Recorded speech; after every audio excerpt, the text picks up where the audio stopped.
C'était donc ça tout ce tintouin, les cris, le micro, d'accord. À mon avis, vous allez vite vous enlacer. Je ne lui prédis pas un grand avenir.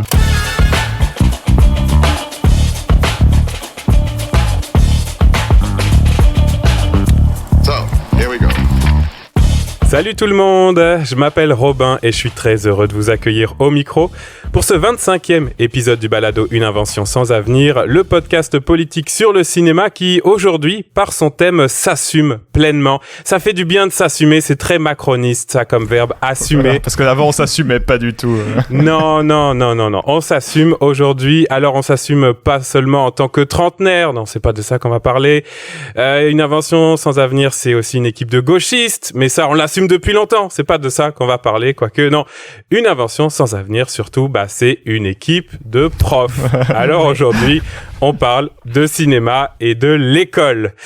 Qui est dans la salle des profs du podcast aujourd'hui? J'ai d'abord un prof de cinéma. Salut Raph. Ouais, salut Robin. Dis-toi, je suis le seul à pas du tout être légitime dans cet épisode parce que je suis pas vraiment prof en fait, j'ai pas de concours. Non, c'est vrai. Alors que vous tous, oui. Le concours ne fait pas le prof. Je sais pas, c'est... On en a tous connu qui avait le concours et qui était... Bon. On va pas commencer à s'entre-déchirer, on dirait l'union de la gauche là. Bon, j'ai aussi deux profs de philo dans la salle, Alice et Cédric. Salut à tous les deux. Salut. On enregistre aujourd'hui à la veille du bac de philo, vous devez être en stress. Un peu. On attend les sujets. Total stress, voilà. Si les deux impasses que j'ai faites tombent, ce sera le déshonneur. Oups. C'est bon. Et puis, on termine l'équipe avec un prof de maths. Si je me trompe pas, Romain est avec nous. Salut, c'est ça, bien prof de maths, effectivement. On s'excuse d'avance pour les quiproquos. Oui, aujourd'hui, il y a un Romain et un Robin dans l'émission. Bon, ça va être ça. Désolé. Et on s'excuse tout de suite pour les blagues où on va tracher les profs de maths. Je vois pas pourquoi. Et puis moi, je suis un prof de français en carton. Tu disais que j'ai le concours, mais moi, j'enseigne pas. Je sais pas, qu'est-ce qui fait plus être prof? Avoir le concours ou donner vraiment des cours? Ça, bon, à vous de juger. Bon. Je vous demande pas comment ça va. On enregistre entre les élections européennes et législatives, donc bof, mais c'est la magie du podcast. Peut-être que vous écoutez cet épisode à un moment où ça va vachement mieux, ou peut-être que c'est encore plus la merde. Je sais pas. Voilà, c'est tout ce que j'ai d'optimisme pour l'émission d'aujourd'hui. Vous m'excuserez. S'il faut, vous êtes en train d'écouter la dernière émission du Monde Libre. C'est vrai. Je vais tout faire pour la monter et la diffuser avant les élections législatives. Ce sera toujours ça de prix.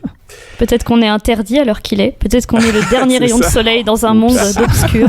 Peut-être qu'on a déjà été fusillé, je sais pas. Peut-être qu'on sera grand remplacé, quoi, c'est un peu le thème. Je vous accueille, dépêchez-vous de prendre des billets d'avion pour le Canada, une terre d'asile, je sais pas. On arrive.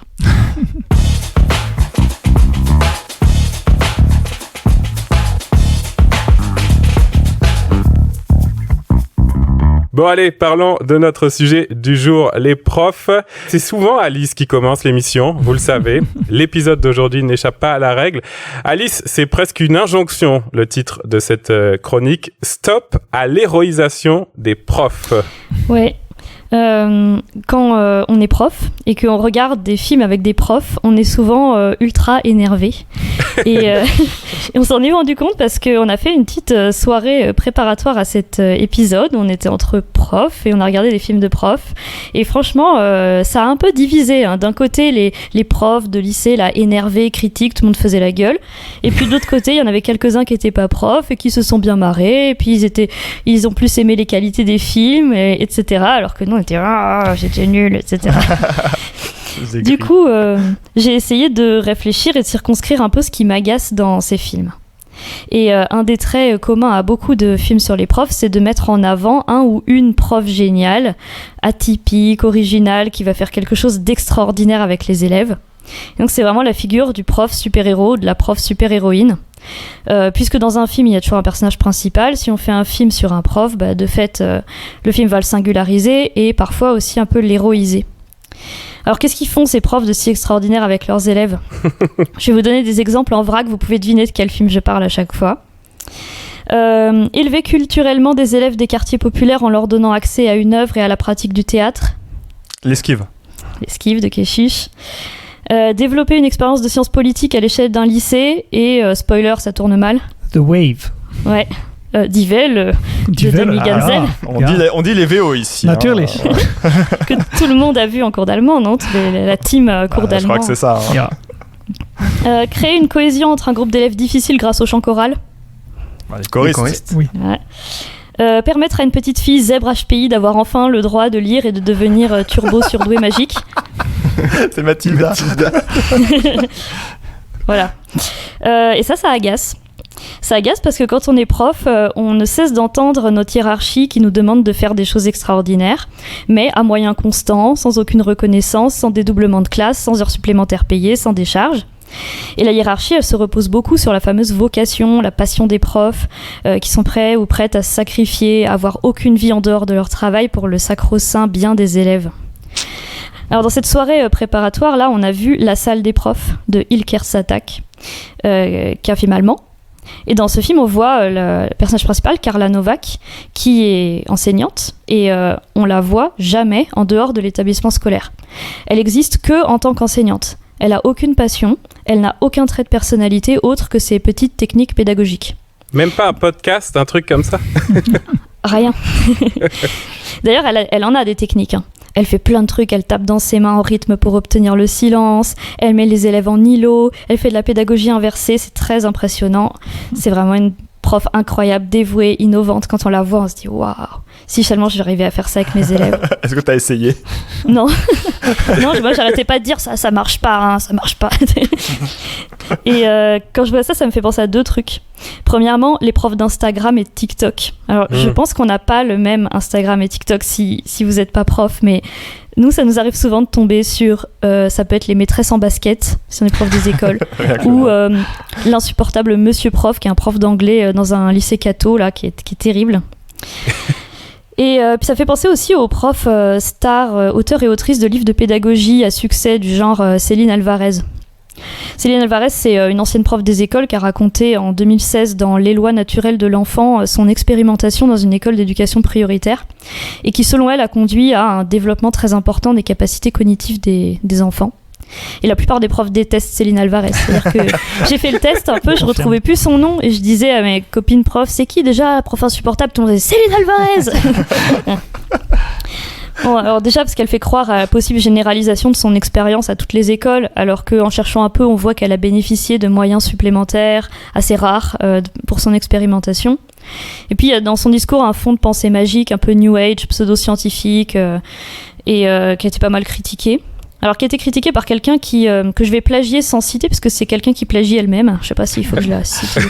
C'est bien mérité. Wink wink à tous les gens qui ont la ref. Ouais, je pense, bon, on s'en fout. En fait, c'est pas sur ça qu'elle a plagié, mais moi, dans la revue du Crieur de Mediapart, il y a un article sur Céline Alvarez que vous pouvez lire et qui analyse bien précisément tout ce qui va pas dans son approche. Mais du coup, ça a créé une sorte de starification de cette enseignante qui était invitée partout à un moment, et parce que sa démarche, elle plaît vachement aux médias. Elle demande rien, elle fait pas grève, elle a pas de revendication, elle dit jamais que les moyens diminuent. Elle dit, j'ai inventé une pédagogie innovante, agile, tout ce que vous voulez, bref, libérale, quoi. Ah ouais, c'est vraiment un vocabulaire inédit, ça, en plus. On n'a jamais entendu ailleurs. Ça pue un peu, en plus, j'ai pas lu, mais les lois naturelles de l'enfant, ça pue un peu comme titre quand même. Oui, et puis développement des capacités cognitives et tout. Enfin, on sent le glissement vers un truc un peu pseudo-psychologie, je sais pas. Ouais. Bon, on arrive au cinéma. Je trouve que le cinéma, il soutient souvent cette image de prof dont les résultats reposent que sur la seule compétence, personnalité, le ou la prof hyper charismatique, disruptif, un peu à la limite des règles de la morale parfois, mais c'est pas grave parce qu'il tire toute la cordée vers le haut. Et je pense que c'est même pas nécessaire d'être de droite pour faire un film sur un prof macroniste. Je sais pas si vous pouvez deviner à quoi je pense, un autre film que les profs détestent. Entre les murs? Ouais, Entre les murs, ouais, de Laurent Cantet, qui adapte le roman de François Bégodeau, qui d'ailleurs joue son propre rôle dans le film. Au cas où il n'était pas assez fan de lui-même, on sait pas. Ouais, il joue déjà son propre rôle dans la vie, mais... Ouais, ça va, tout le monde a l'air de l'aimer autant que moi. Non, mais déjà, j'ai revu des extraits et c'est horrible, il parle comme Macron. Il donne des petites leçons à ses élèves, il fait vous commencez toujours par critiquer, essayez déjà de comprendre. Non, il fait tout le temps ça, c'est insupportable. Ah, elle est pas mal ton imitation. Ouais, un peu aigu, mais il est hyper fier de lui. Il est fier de sa rhétorique, il a toujours le bon mot. À chaque fois, il y a des élèves qui lui disent un truc, lui il clash, il a de la répartie. Et ça vraiment, ça met l'accent sur le charisme. Et puis un autre exemple plus classique, c'est le cercle des poètes disparus de Peter Weir. Là aussi, on a le prof qui fait son petit spectacle. Là. Allez-y, déchirez la page, le livre il est débile, déchirez. C'est un petit happening. Ouais, n'empêche que le cercle des poètes disparus, ça commence, déchirer la page, on s'en fout, et ça finit tout le monde au garde à vous sur les tables pour lui rendre hommage. Donc, comment tu glisses de anarchiste à gros facho assez vite quand même. Hein. Ouais, en fait, même comment tu glisses de macroniste à gros facho, là, on est dans la période, et c'est à cause du prof un peu guide qui veut aider les élèves à s'émanciper. Mais justement, le principe de l'émancipation, c'est que c'est une démarche personnelle et intime. On ne se fait pas émanciper par quelqu'un. Et si on voit l'éducation comme un moyen d'émancipation, on est à droite. C'est un truc classique de la droite. Du genre, allez, t'as de la chance d'être dans l'école publique, on te dit d'enlever ton voile, comme ça on te libère de la pression de la famille et tu vas enfin pouvoir penser par toi-même. C'est ça, l'école qui émancipe. Donc non, on n'émancipe pas les élèves, on les élève pas par notre intelligence et notre charisme. Alors, peut-être qu'il y a certains de nos collègues qui le pensent, hein. Je fais spéciale dédicace à mon ancien collègue qui quittait la salle des profs à la fin de chaque récré en disant « Allez, allons faire reculer l'ignorance » au premier degré. Tu te souviens, Romain ? Ah oui, on l'adore. On l'adore. Peut-être que cette posture, ça permet aux profs sous-payés et mal considérés de ne pas tomber dans la dépression. Mais c'est faux. Voilà. Non, mais ça, c'est une idée quand même que défend bien Jacques Rancière, par exemple, dans son livre Le maître ignorant. Si on veut vraiment que la pédagogie elle soit émancipatrice, il faut arrêter de voir le maître comme quelqu'un qui donne un savoir de manière verticale, un savoir qu'il possède, parce que sinon, ça reconduit des inégalités qui sont déjà au cœur de l'institution scolaire. Donc je pense que c'est un problème que le cinéma représente majoritairement des profs émancipateurs. D'ailleurs, remarque en passant, vous pouvez noter que il y avait quelques profs super-héroïnes dans ma première catégorie, mais par contre, les profs charismatiques et émancipateurs, il y a que des hommes. Je pense pas que ce soit une coïncidence. Et si vous voulez encore d'autres exemples, j'aurais pu aussi parler de Whiplash, de Damien Chazelle. Alors là, c'est pas un prof de lycée, c'est un prof de musique, mais c'est pareil. C'est le prof émancipateur, guide, qui devient facho. Voilà. Bon, alors qu'est-ce qui manque ? Qu'est-ce que j'aurais aimé voir dans un film de prof et qui manque très souvent ? 2 trucs, mais certainement d'autres choses aussi. Mais premièrement, du syndicalisme. Parce que l'enseignement, c'est un milieu qui est très syndiqué. Et c'est quand même un élément central de nos métiers, quand on est de gauche. Quoi qu'il y ait des syndicats de droite. Mais en gros, quand il se passe quelque chose, n'importe quoi, il y a toujours une réponse syndicale. Ne serait-ce qu'aller voir les chefs accompagnés d'un ou une représentante, organiser une heure d'info syndicale, organiser une AG. Et ça, il n'y a jamais dans les films de profs. Par exemple, quand on regarde la salle des profs, dont je parlais plus tôt, le déroulé des événements, il paraît un peu insensé quand on est prof. Il y a eu des vols, ils soupçonnent les élèves, la direction elle met en place une politique très ferme qui consiste à commencer à interroger, à fouiller les élèves. Là, normalement, quand on est prof, on se mobilise, on écrit un mail collectif, on refuse de le faire, etc. On ne veut pas participer à ce genre de dispositif. Je trouve que ce film, il manque vraiment de collectif. L'héroïsation, la théâtralisation du charisme du prof, ça a tendance à individualiser et à singulariser vachement. J'attends les pinailleurs dans le commentaire qui vont dire oui, mais en Allemagne, c'est pas pareil. Ah oui, je crois que j'ai lu des critiques qui disaient ça. Ouais. Et ce qui est terrible, c'est qu'à la limite, la très raciste et grossophobe comédie Les Profs de PEF, ils représentent un peu mieux l'organisation collective que pas mal de films d'auteurs. Au moins, on voit le manque de moyens, on voit les locaux délabrés, il pleut dans le bureau du proviseur, ça c'est parfait, c'est très vrai. Bon, par contre, il y a un personnage de syndicaliste dans le film et il est complètement dénigré et moqué, mais bon, comme tous les personnages, quoi. Tout le monde est moqué et le syndicaliste, c'est aussi quelqu'un dont on se fout de la gueule. Meilleure représentation d'engagement collectif dans l'éducation, je l'ai vu plutôt au théâtre, dernièrement dans une pièce qui s'appelle Éducation nationale de François Yen.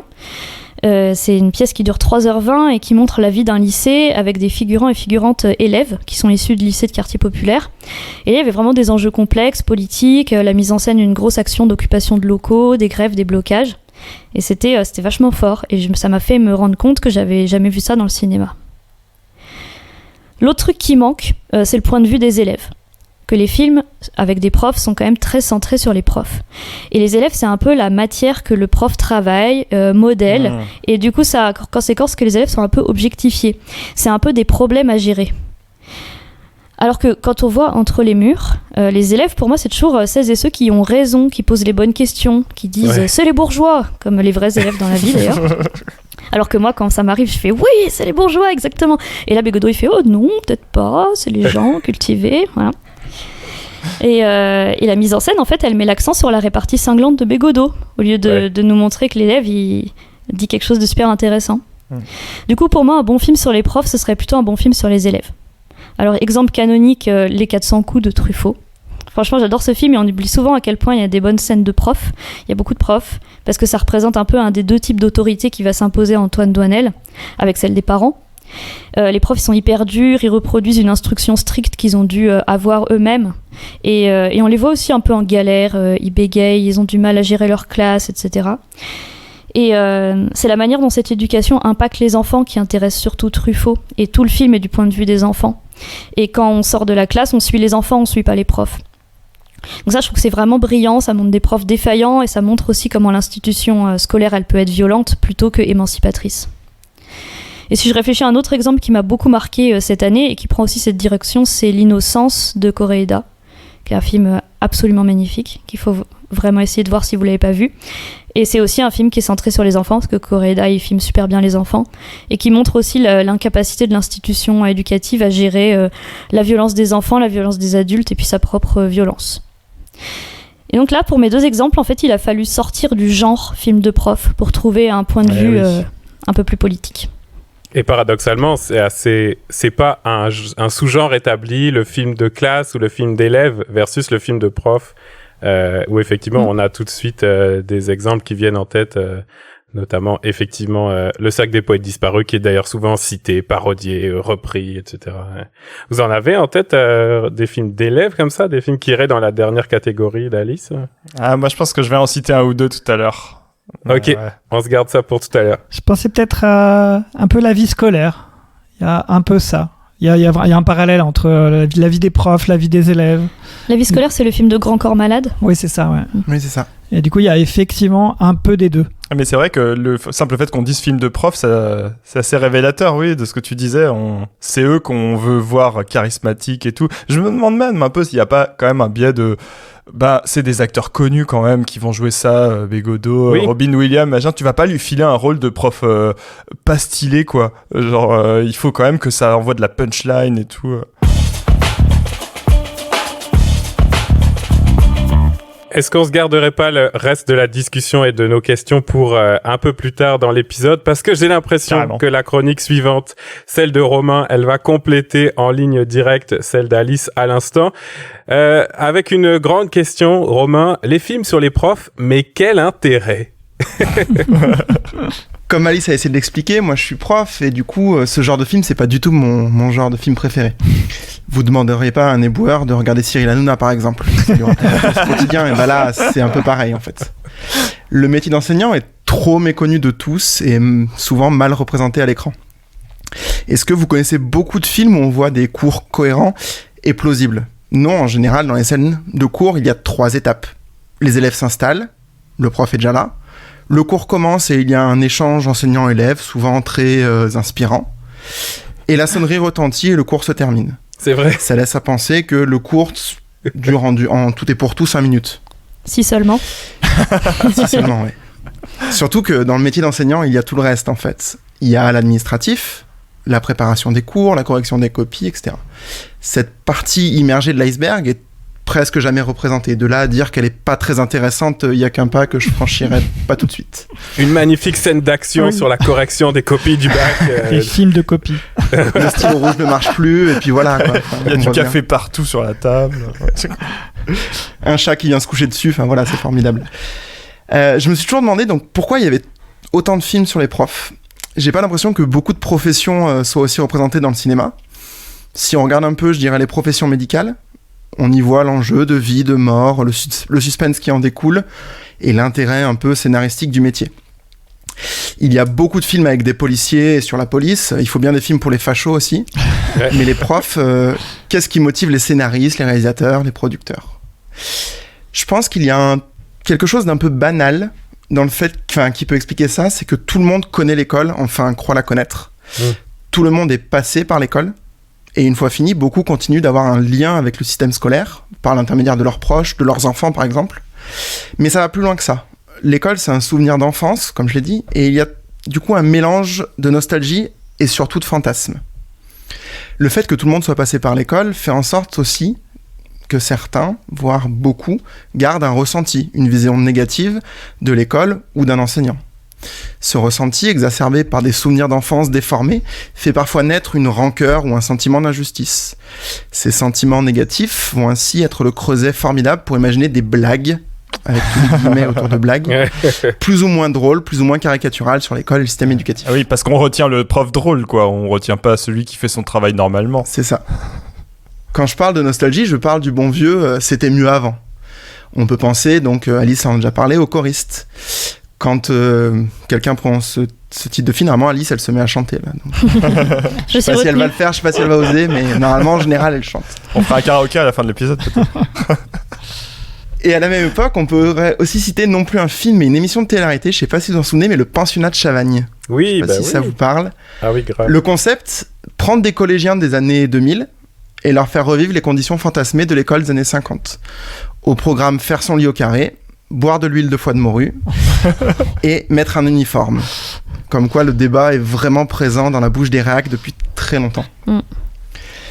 Et ce côté réac de l'émission, il est vraiment beaucoup plus assumé dans la version anglaise. Le titre est « That will teach them », ce qu'on pourrait traduire par « ça leur apprendra ».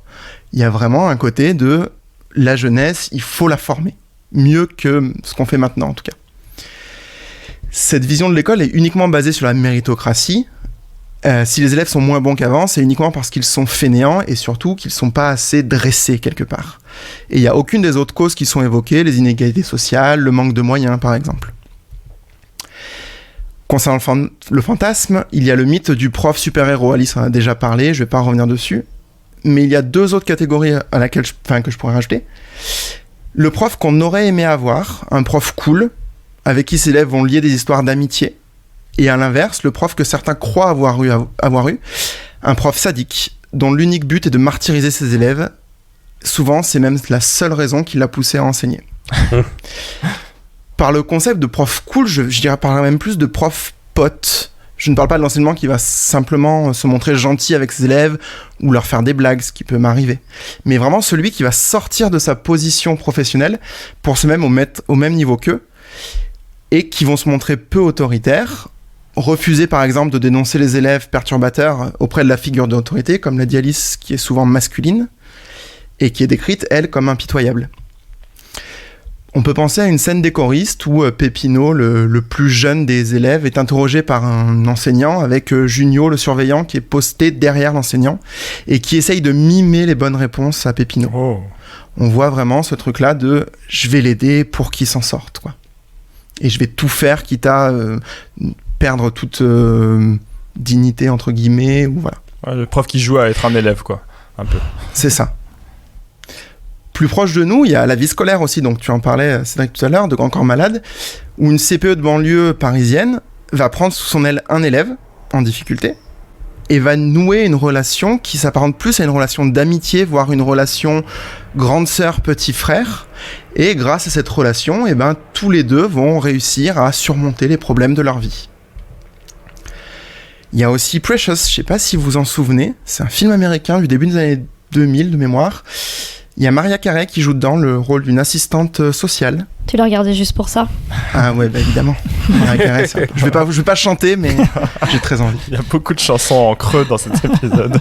C'est vrai. Precious, c'est pas littéralement un film de prof, mais il y a beaucoup d'histoires autour de l'école et de l'enseignement. En fait, le personnage principal, qui s'appelle Precious, est illettré et victime d'inceste. Après son deuxième accouchement, sa mère la renvoie de la maison. Et elle finit par aller vivre justement chez sa prof, qui lui offrira une bonne leçon de vie et de tolérance. Dit comme ça, on dirait un film avec Christian Clavier, mais qui aurait reçu 2 Oscars. De l'autre côté de l'échiquier, il y a le prof sadique. Beaucoup de gens pensent qu'ils ont eu, pendant leur scolarité, un enseignant qui les détestait. C'est peut-être pas complètement faux. C'est la minute confession. Il m'est arrivé, dans ma longue carrière, d'avoir des élèves que je n'appréciais pas particulièrement. C'est vrai. Et d'ailleurs, souvent, c'était réciproque. Jusqu'à présent, rien d'anormal. C'est la loi de la vie en société. Ce qui est plus rare, voire même inexistant, c'est le fait qu'un enseignant soit vraiment sadique et qu'il va garder une rancune envers ses élèves. C'est littéralement le pitch du merveilleux film que j'ai vu spécialement pour le podcast, Les Vengeances de Maître Poutifar de PEF. Le scénario, je vous le lis tel qu'écrit sur la page Allociné. Attention, 2 points, ouvrez les guillemets. Instituteur à la retraite, Robert Poutifar n'a qu'une idée en tête, se venger de ses anciens élèves qui lui ont gâché sa vie. Pour l'aider à mettre en place son plan diabolique, il a la meilleure des complices à ses côtés, sa maman. Voilà. Ensemble, ils vont leur faire voir de toutes les couleurs. La vengeance est un plat qui se mange froid, et Robert Poutifar leur prépare une vraie surprise du chef. Si on ajoute à ça des biais sexistes, agistes, racistes, on a le mélange parfait pour obtenir une caricature de film avec Christian Clavier. Ça tombe bien, c'est le personnage principal. Et tu l'as regardé tout seul, on aurait dû le voir avec des pop-corn, là, ça a l'air incroyable. Alors, je dois vous confesser que je l'ai regardé en vitesse x2. Et c'était déjà 45 minutes beaucoup trop longues, en fait. Mais dans la réalité, les rancœurs accumulées sont plutôt du côté des élèves. On peut le comprendre, tout ceci se passe pendant une période compliquée pour tous et toutes, l'adolescence, et ça semble décupler la création de blagues plus ou moins drôles. Pour celles et ceux qui ont vu un autre film de PEF, Les Profs, Alice en a parlé brièvement tout à l'heure, et avec Amy Adams, il faut le dire. Ils voient de quoi je veux parler. En effet, ce film est inspiré de la BD du même nom, et est une succession de sketchs sans vraiment d'histoire et de cohérence interne. Avant le début du film, j'étais certain que j'allais détester. Alors oui, Alice l'a dit, le film est problématique sur plein d'aspects. Oui, je sais que le personnage joué par Stéphie Selma a comme seule personnalité d'être jolie et de s'habiller très court. Elle est d'ailleurs décrite comme l'une des pires profs de France à cause de ça. Et uniquement à cause de ça, il n'y a vraiment pas d'autre raison, quoi. C'est assez abusé. Ouais. Uniquement, il n'y a rien d'autre. Oui, je sais que le personnage de PEF ne connaît pas le consentement et glorifie Napoléon. Oui, le seul personnage asiatique s'appelle Jackie Chan. Oui, l'ado obèse passe son temps à manger des kebabs en cours. Mais j'ai ri, et j'étais pas le seul. Alors oui, j'ai eu un peu honte au début, mais j'ai ri et de bon cœur. J'ai ri au mauvais anglais d'Isabelle Nanty. J'ai ri quand elle dit « But don't foot you » de ma gueule. J'ai ri quand les craies qu'elle lance explosent et transforment la salle de classe en champ de bataille. J'ai ri aux cloneries de PEF. J'ai apprécié que le prof de maths, joué par Clavier, ne soit pas, pour une fois, un personnage froid, rigide et tyrannique. Soyons honnêtes, j'aurais pas payé une place de ciné pour voir ça, mais un dimanche soir, en rentrant de week-end un peu fatigué, ça permet d'envisager le lundi avec un peu moins d'appréhension. Pour conclure, je dirais que je suis un peu triste au fond de mon cœur de bobo d'avoir préféré un film avec Amy Adams qu'un film d'auteur allemand, La salle des profs, dont Alice a parlé. Et si des producteurs nous écoutent et qu'ils veulent faire des films sur l'école, j'aimerais que, comme pour les autres films, sur la police ou l'armée par exemple, ils essayent d'avoir une vision correcte de l'école pour éviter de donner une image biaisée de ce métier. Et pour tous ceux qui veulent continuer à faire des films drôles sur les profs, allez-y, on adore la caricature, mais par pitié, est-ce qu'il est possible de faire des gags neufs et pas problématiques ? Et si je peux vous donner des pistes, les profs sont accros au café, les profs de sport ne savent pas lire, les profs d'espagnol s'habillent chez des iguales. Donc on attend le film avec Christian Clavier qui va jouer une prof d'espagnol à la retraite en désigual. Habillé en désigual, ça va être merveilleux. Accro au café, qui passe son temps à boire du café, quoi. Dans cette chronique, tu as donc presque dit du bien de Christian Clavier. C'est quand même assez rare dans ce podcast, on le remarque. Là, il y a un truc quand même, tu le rappelais, dans le film, justement, dans Les Profs, la star, la tête d'affiche du film, c'est Kev Adams. Kev Adams, lui, il joue un élève dans ce film-là, je me trompe pas. Ouais. Il joue un élève, effectivement, un élève qui a redoublé 4-5 fois, donc qui est presque un adulte. Ok. Mais d'ailleurs, toutes les personnes qui jouent les élèves sont jouées par des adultes qui ressemblent à des adultes. On a vraiment l'impression qu'ils ont 40 ans quand ils jouent le film. Mais effectivement, le personnage principal est censé être un ado.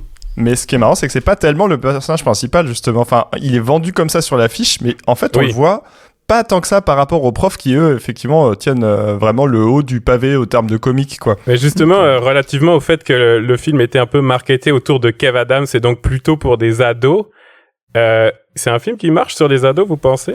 Pour les gens qui savent ce que c'est au présent d'aller à l'école, est-ce qu'ils vont se reconnaître? J'ai pas l'impression, parce que même vous, prof, vous vous êtes dit ça ressemble à rien de ce qu'on connaît. À part les locaux dans lesquels il pleut, quoi. Ouais.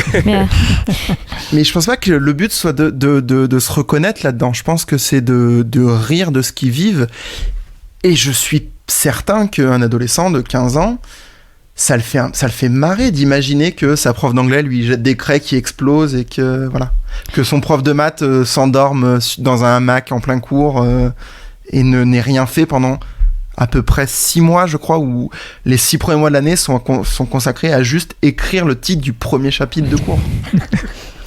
Oui, je pense que ça marche. Ce que j'ai pensé en écoutant Romain, c'est que en fait, ces films, c'est ni du point de vue des élèves, ni du point de vue des profs, c'est du point de vue des anciens élèves. En fait, je pense que ça fait rire les gens qui ont été élèves et qui, effectivement, ont gardé cette espèce de vision biaisée de « ouais, ce prof, je suis sûr qu'il m'aimait pas », alors qu'effectivement, les profs, ils en ont un peu rien à battre.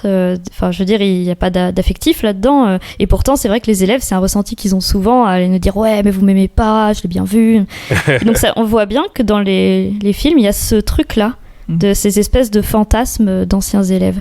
Et du coup, il y a quand même presque un sous-genre. On disait il n'y a pas de film d'élèves ou pas de sous-genre de film d'élèves, mais il y a quand même, il me semble, un sous-genre qui serait le film de cancre. Ouais, c'est vrai. Entre les Ducobu, les sous-doués, voilà, en plus joués par des gens qui sont même plus qui sont déjà des adultes. Ils sont super vieux quand ils jouent dans les sous-doués, ça fait malaise vraiment. Enfin. Donc c'est ça, ouais. Donc du coup, on a vraiment des adultes qui s'imaginent être encore des enfants et qui se racontent des souvenirs un peu de classe comme ça, ouais, effectivement. Et qui font des films avec des gens qui sont censés être des enfants et que tout le monde a plus de 30 ans sur le casting. C'est ça.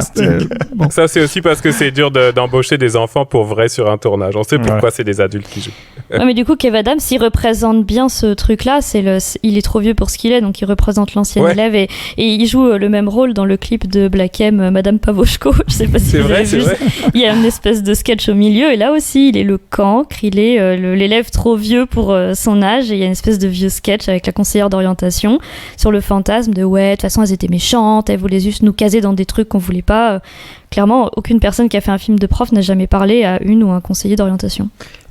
Mais c'est plus large qu'une question de film de prof, je pense, c'est une question de culture d'élèves, parce que c'est pas que des films, Alice, tu t'en as parlé, il y a des chansons, donc Madame Pavoshko, il y a des BD, il y a des livres, c'est un truc beaucoup plus large. Non mais tu pourrais même aller plus loin, les discours politiques, y compris des ministres de l'Éducation nationale, ils sont toujours destinés aux gens qui pensent qu'ils connaissent l'école parce qu'ils y ont été. Et que parfois ils y ont été une fois dans les années 60. Ils avaient un prof particulier, ils y sont même pas allés. Mais je me souviens, les profs, c'était la BD, les profs, elle était diffusée dans le journal de Mickey, moi, quand j'étais petit. Donc, on est bercé avec ça. Moi, j'ai commencé à lire ça, j'avais 8 ans, quoi. Donc, on est endoctriné. Moi, je me souviens très bien des blagues sur les seins de la prof de français. C'est vrai. Et du dessin hyper sexualisant et hyper vulgaire des profs, qui m'a toujours un peu écœurée quand je voyais ça dans les... Genre à la Fnac, la Sûreté de Venture, c'est des BD qui se vendent très bien, il y en a plein, il y a eu plein de tomes et je me souviens très bien de ça, de voir ces dessins un peu dégueux là. Je dois bien vous avouer que quand j'ai obtenu les concours, j'ai une tante qui m'a offert. Mais la vraie question, c'est est-ce que tu l'as lu? Oui, je pense, pour lui faire plaisir. Est-ce que vous pensez que les élèves que vous avez encore aujourd'hui, ils les ont, ces clichés-là? Je vais dire un exemple con, parce qu'on en a parlé tout à l'heure, mais vous savez, dans le cercle des poètes disparus, il y a ce truc où il explique qu'il a eu un examen en inventant un poète indien obscur et en faisant comme s'il était de connivence avec l'examinateur parce qu'ils auraient été les seuls à connaître ce poète indien, puis qu'il a eu l'examinateur à son propre jeu de détenir le savoir, quoi. Ce genre de mythes-là qui sont dans les films sur les profs, ils existent vraiment ou les élèves savent que c'est debunk et que... Non, il y a des élèves qui m'ont dit un truc extraordinaire la semaine dernière que je partage avec vous. C'est qu'apparemment, il y a un mythe comme quoi si tu inventes dans ta copie de philo un auteur de langue arabe, et du coup, ça passe parce que les profs, ils sont à la fois, ils connaissent mal la philosophie orientale, mais en plus, après, ils sont trop de gauche pour penser que ça n'existe pas. Alors du coup, ils vérifient pas si ça existe. Et que du coup, il y a plein d'élèves maintenant qui font ça. Je trouvais ça incroyable. Je dis, du coup, maintenant que tu l'as dit, très bonne idée, bravo. Mais j'étais touchée qu'il me le confie. C'est quelque part la version moderne de comment avoir 20 au bac de philo au sujet qu'est-ce que l'audace, c'est de rendre une copie blanche, quoi. Voilà, ça existe, ces trucs-là, ils circulent encore. Et... C'était dans un film d'ailleurs, un vieux film qui s'appelle Le Pion. Il y avait déjà cette référence. Bah, j'aime bien cette idée qu'il y a quand même un petit renversement du stigmate raciste de l'école. Ah oui, j'ai adoré. C'est formidable. Mais ça marche pas, ne le faites pas quand même. on a Google sur nos téléphones, on peut vérifier les trucs quand on fait des corrections. Ah, ou alors, faut être corrigé par un prof qui est un ermite en même temps, quoi. Mais bon. Il y en a, hein. Il y a aussi des profs racistes qui vont pas aimer ça. T'as des noms à donner, c'est ça ou... On fait pas ça. Vous vous reconnaîtrez.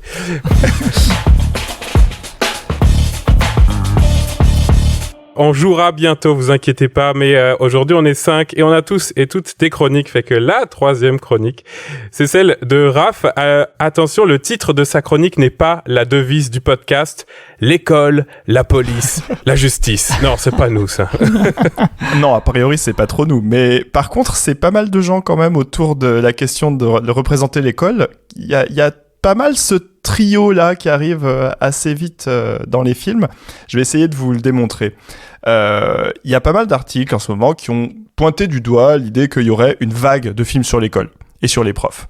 Alors, je vais laisser un peu de côté Le Monde est à eux qui vient de sortir de Jérémy Fontagneux parce que c'est un film documentaire qui donc rentre un peu moins dans les films que j'aimerais comparer, mais qui raconte un truc qui évidemment doit vous insupporter, hein. C'est un mec qui fait un film pour dire moi j'ai inventé une méthode pédagogique incroyable et tout, un peu à la Céline Alvarez quoi. Mais du coup, bon, il y a la salle des profs, dont vous avez déjà parlé. Il y a le fameux Pas de vague de Teddy Lucie Modeste avec François Civil, qui est donc raconte une fausse accusation de harcèlement sexuel d'un prof sur une élève. Ça, c'est le pitch de base, hein, vraiment la séquence où on voit cette mésentente du coup au milieu de la classe. Elle a tourné partout, elle était dans la bande-annonce, etc. Quand j'ai vu la bande-annonce au cinéma, j'ai crié. Voilà. Donc tout est là pour nous dire ouais, regardez les accusations infondées, etc. Mais j'en ai trouvé en fait pas mal d'autres qui sont tous sortis en gros cette année ou l'année dernière. Il y a Amal, un esprit libre, un film belge de Jawad Ralib qui met en scène la lutte d'une prof de français contre l'islamisme dans un lycée belge. Il y a L'affaire à Beltrem, un film hongrois qui vient de sortir aussi, avec un prof qui lui aussi est accusé à tort par un élève qui en gros est pas content d'avoir été sanctionné pour ses idées politiques, et donc le prof se retrouve chahuté par les médias. Il y a Les herbes sèches de Nuri Bilge Ceylan, donc qui est un cinéaste turc, avec là encore des accusations sexuelles de la part de 2 élèves sur un jeune prof d'art qui n'arrive pas à comprendre et qui va se remettre en question sur sa vocation de prof. Et puis on pourrait ajouter encore le principal, c'est un principal adjoint de collège qui est joué par Roche Dizem, qui est arabe, transfuge de classe, et qui a envie que son fils réussisse aussi bien que lui, mais c'est pas le cas, et donc il va l'aider à tricher et se laisser entraîner dans des combines et voilà, des magouilles. Y a rien qui vous choque là-dedans? Il y a beaucoup de choses. Plusieurs trucs. Je vous ai vu avec vos mines décomposées là en face. C'est que des trucs de justice. Ouais. Bah ouais, c'est que des trucs de justice et à chaque fois le concept c'est ça, amener la police dans l'enceinte de l'école, amener le thriller, le film à suspense, le mystère ou le crime.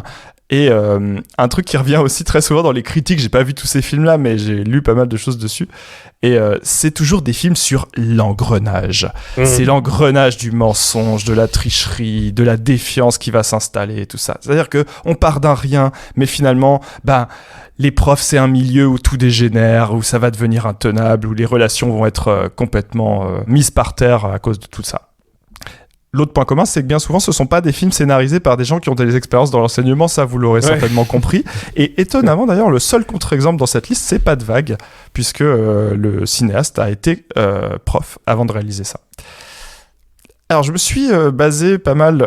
j'espérais me baser pas mal sur un édito de la rubrique cinéma des Inrocks, qui est paru il y a quelques semaines, qui s'appelle « Que nous disent les films de profs sur l'école aujourd'hui ?» Je me dis, on prépare une émission, ça va être ma ressource clé. J'avais plein d'espoir. Un bon petit plagiat. Voilà. Bon, ensuite, j'ai vu que ça faisait à peine 2 paragraphes et qu'il y en avait 1,5 qui était consacré à raconter les résumés. Mais bon, qu'est-ce qu'ils disent dans cet article ? Je vous lis un petit extrait. Que voit-on dans ces films ? Des gens seuls, dont l'autorité est contestée par les élèves, qui sont plus ou moins agressés ou menacés par les parents dès qu'ils sanctionnent, accusés de harcèlement, abandonnés par une administration qui ne veut pas de vague. et elles, de surcroît, subissent les critiques de leurs propres collègues qui leur reprochent leur méthode. Donc, en gros, pour le journaliste des Inrocks, le problème, c'est que les profs n'ont plus assez de pouvoir sur les élèves, c'est ça ? Ouais, il y avait autorité dans le début de la phrase, là, Ouais. je sais plus quoi. Mais... C'est que quand on veut faire de l'autorité, en gros, après, on est critiqué, quoi, voilà. Ouais. Je sais pas, c'est vrai, les profs dans l'équipe, là, vous êtes pas soutenus quand vous donnez des sanctions ? On donne pas trop de sanctions. Ça va. On est gentil, quoi. Alors, le journaliste rappelle aussi un truc, c'est vrai quand même qu'il faut dire, c'est que tout ça se fait sur le fond des assassinats de Samuel Paty et de Dominique Bernard en France, donc il appelle des fantômes omniprésents dans les films. Alors c'est vrai que Paty c'était en 2020, donc effectivement ça a pu, je pense, influencer des prods audiovisuels qui vont peut-être capitaliser un peu sur une émotion collective liée à l'école, notamment Amal, l'esprit libre, dont l'histoire c'est littéralement pas loin d'être la même chose quoi, que ce qui s'est passé avec Samuel Paty. Un autre élément qui revient dans plusieurs films, évidemment, vous l'avez vu, c'est le harcèlement sexuel, et notamment dans la relation adulte-adolescent. Alors, là aussi, je me suis demandé, est-ce qu'il faut y voir un progrès ? C'est-à-dire que, ouais, on va poser ces questions-là de manière très frontale aux institutions maintenant, ou est-ce que, comme avec Paty, il y a une raison dans l'actualité ? Les gens sont, voilà, ils ont vu le couple Macron, ils se sont dit, ah ouais, tiens, prof-élève, il y a moyen de faire un peu du drama là-dessus. Et tout. Il y a un effet de masse, ça c'est clair. En fait, quand on regarde d'un peu plus près, c'est une tendance qu'on peut retrouver un petit peu avant, même si de manière un peu moins claire. Beaucoup dans le cinéma français d'ailleurs, j'en ai trouvé plein d'exemples.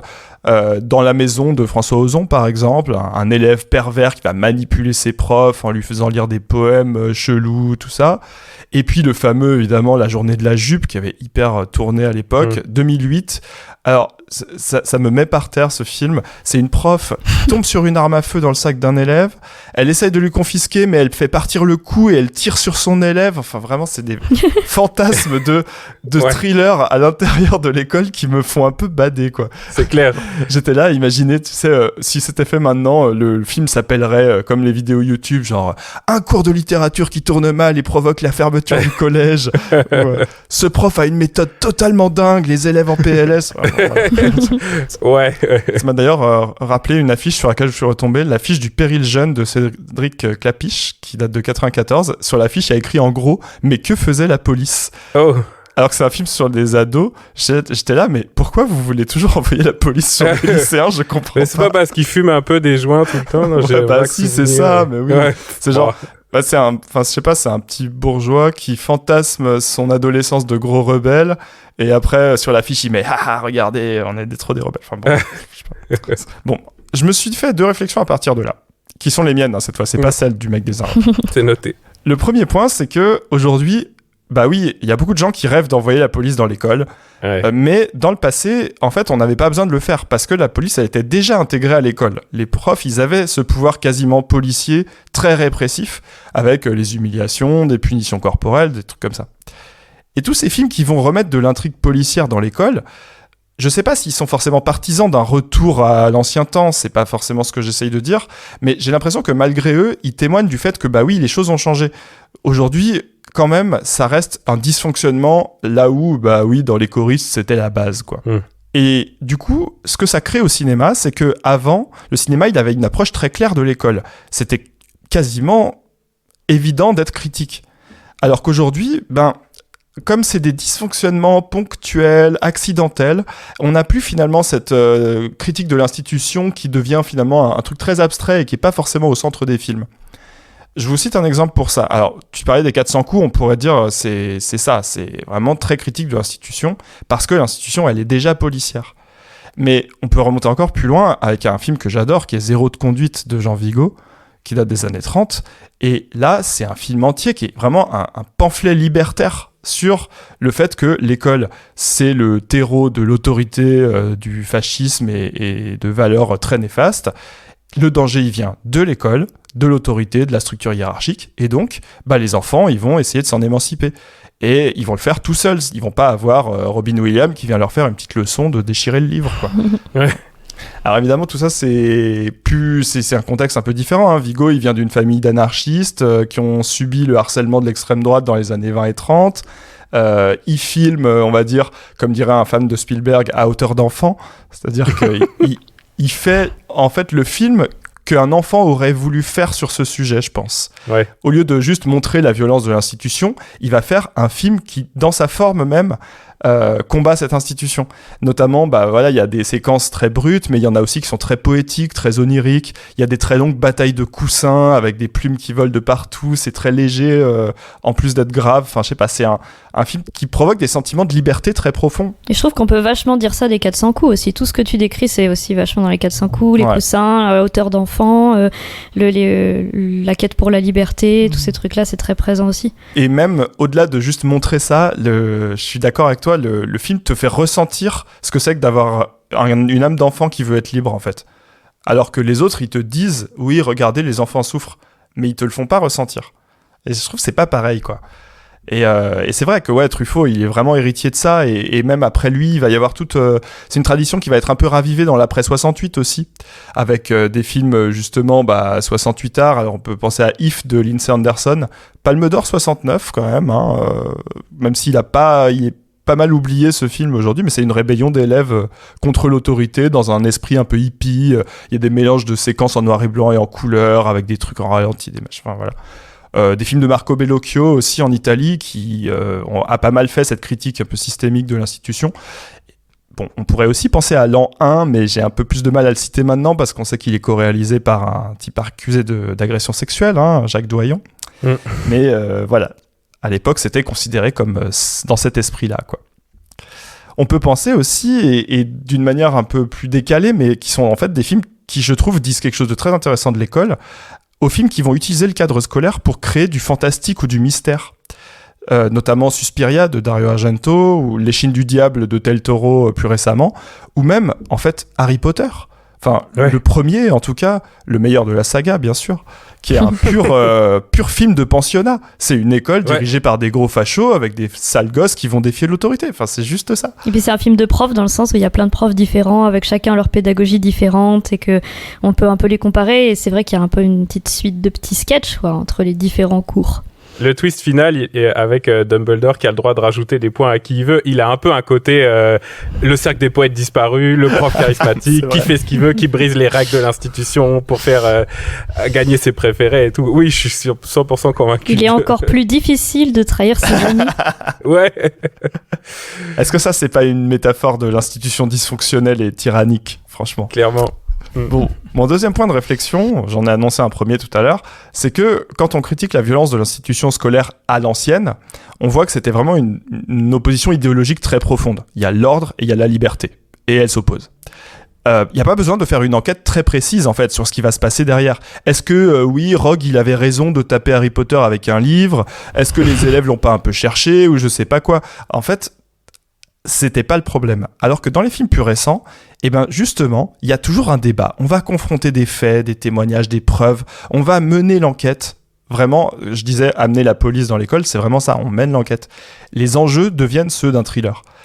Et je suis tombé sur une interview de Carole Desbarras, qui est ex-prof de français et directrice de festival de cinéma, qui disait un peu ça. Elle dit, c'est des films qui révèlent les crispations autour du mouvement MeToo, et si on élargit des violences faites aux enfants. D'un côté, il y a la nécessité d'écouter la parole de gens qui ont besoin d'accuser. De l'autre, celle de respecter la présomption d'innocence de quelqu'un qui n'est pas condamné. On est arrivé dans un moment où la tension au sein de l'école est telle que tous les rapports sont enquistés. Ce sont des choix difficiles, et c'est là que tout se joue à la qualité du cinéaste. Est-il capable de rendre compte de la complexité d'une telle situation ? En écrivant ça, je pense qu'elle pose une bonne question. Ouais. Et justement, la réponse, c'est, franchement, ils sont pas tous capables de faire ça. D'avoir cette complexité, justement. Pas de vague. Revenons à lui. Alors, il paraît qu'il est pas si réac que ça. Il y a quelques personnes qui ont essayé d'en dire du bien ensuite, notamment à gauche. Mais ce qui est terrible pour moi, je trouve, c'est que le film, il ne laisse aucune ambiguïté. Et en fait, la scène que tout le monde a vue, c'est la scène dans laquelle le film joue le rôle du procureur. Il amène la preuve de ce qui s'est passé. Non, il n'y a pas de harcèlement. Et à partir de là, en fait, tous les autres personnages vont être vus soit comme des menteurs, soit comme des hypocrites. Alors, lui, le cinéaste a dit un discours un peu plus nuancé que ça. Il dit oui, ce sont des victimes de la vie, c'est pas des coupables, tout ça. Mais bon, bref, on voit bien que tout tourne autour de ce couple accusé à raison, accusé à tort, du débat vrai-faux.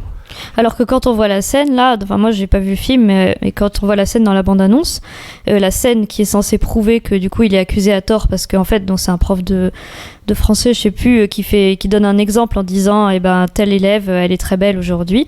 En tant que prof, moi je trouve que c'est grave de faire ça, même si c'était pas du harcèlement sexuel et que effectivement après peut-être on va l'accuser de plus que ça. Moi je vois déjà un prof qui a complètement déconné. Je vais dire mais t'as fait de la merde. Il fallait pas du tout prendre cet exemple. Enfin en fait bien fait pour ta gueule si ça prend des proportions parce que c'était pas du tout ça qu'il fallait faire. Et c'est drôle qu'un réalisateur lui il voit la preuve que du coup il a été accusé à tort, alors que moi je vois la preuve qu'il a fait n'importe quoi. Ouais, et je trouve que tout ça en fait nous montrer cette séquence dès le début. Bon déjà c'est assez paresseux au terme de narration.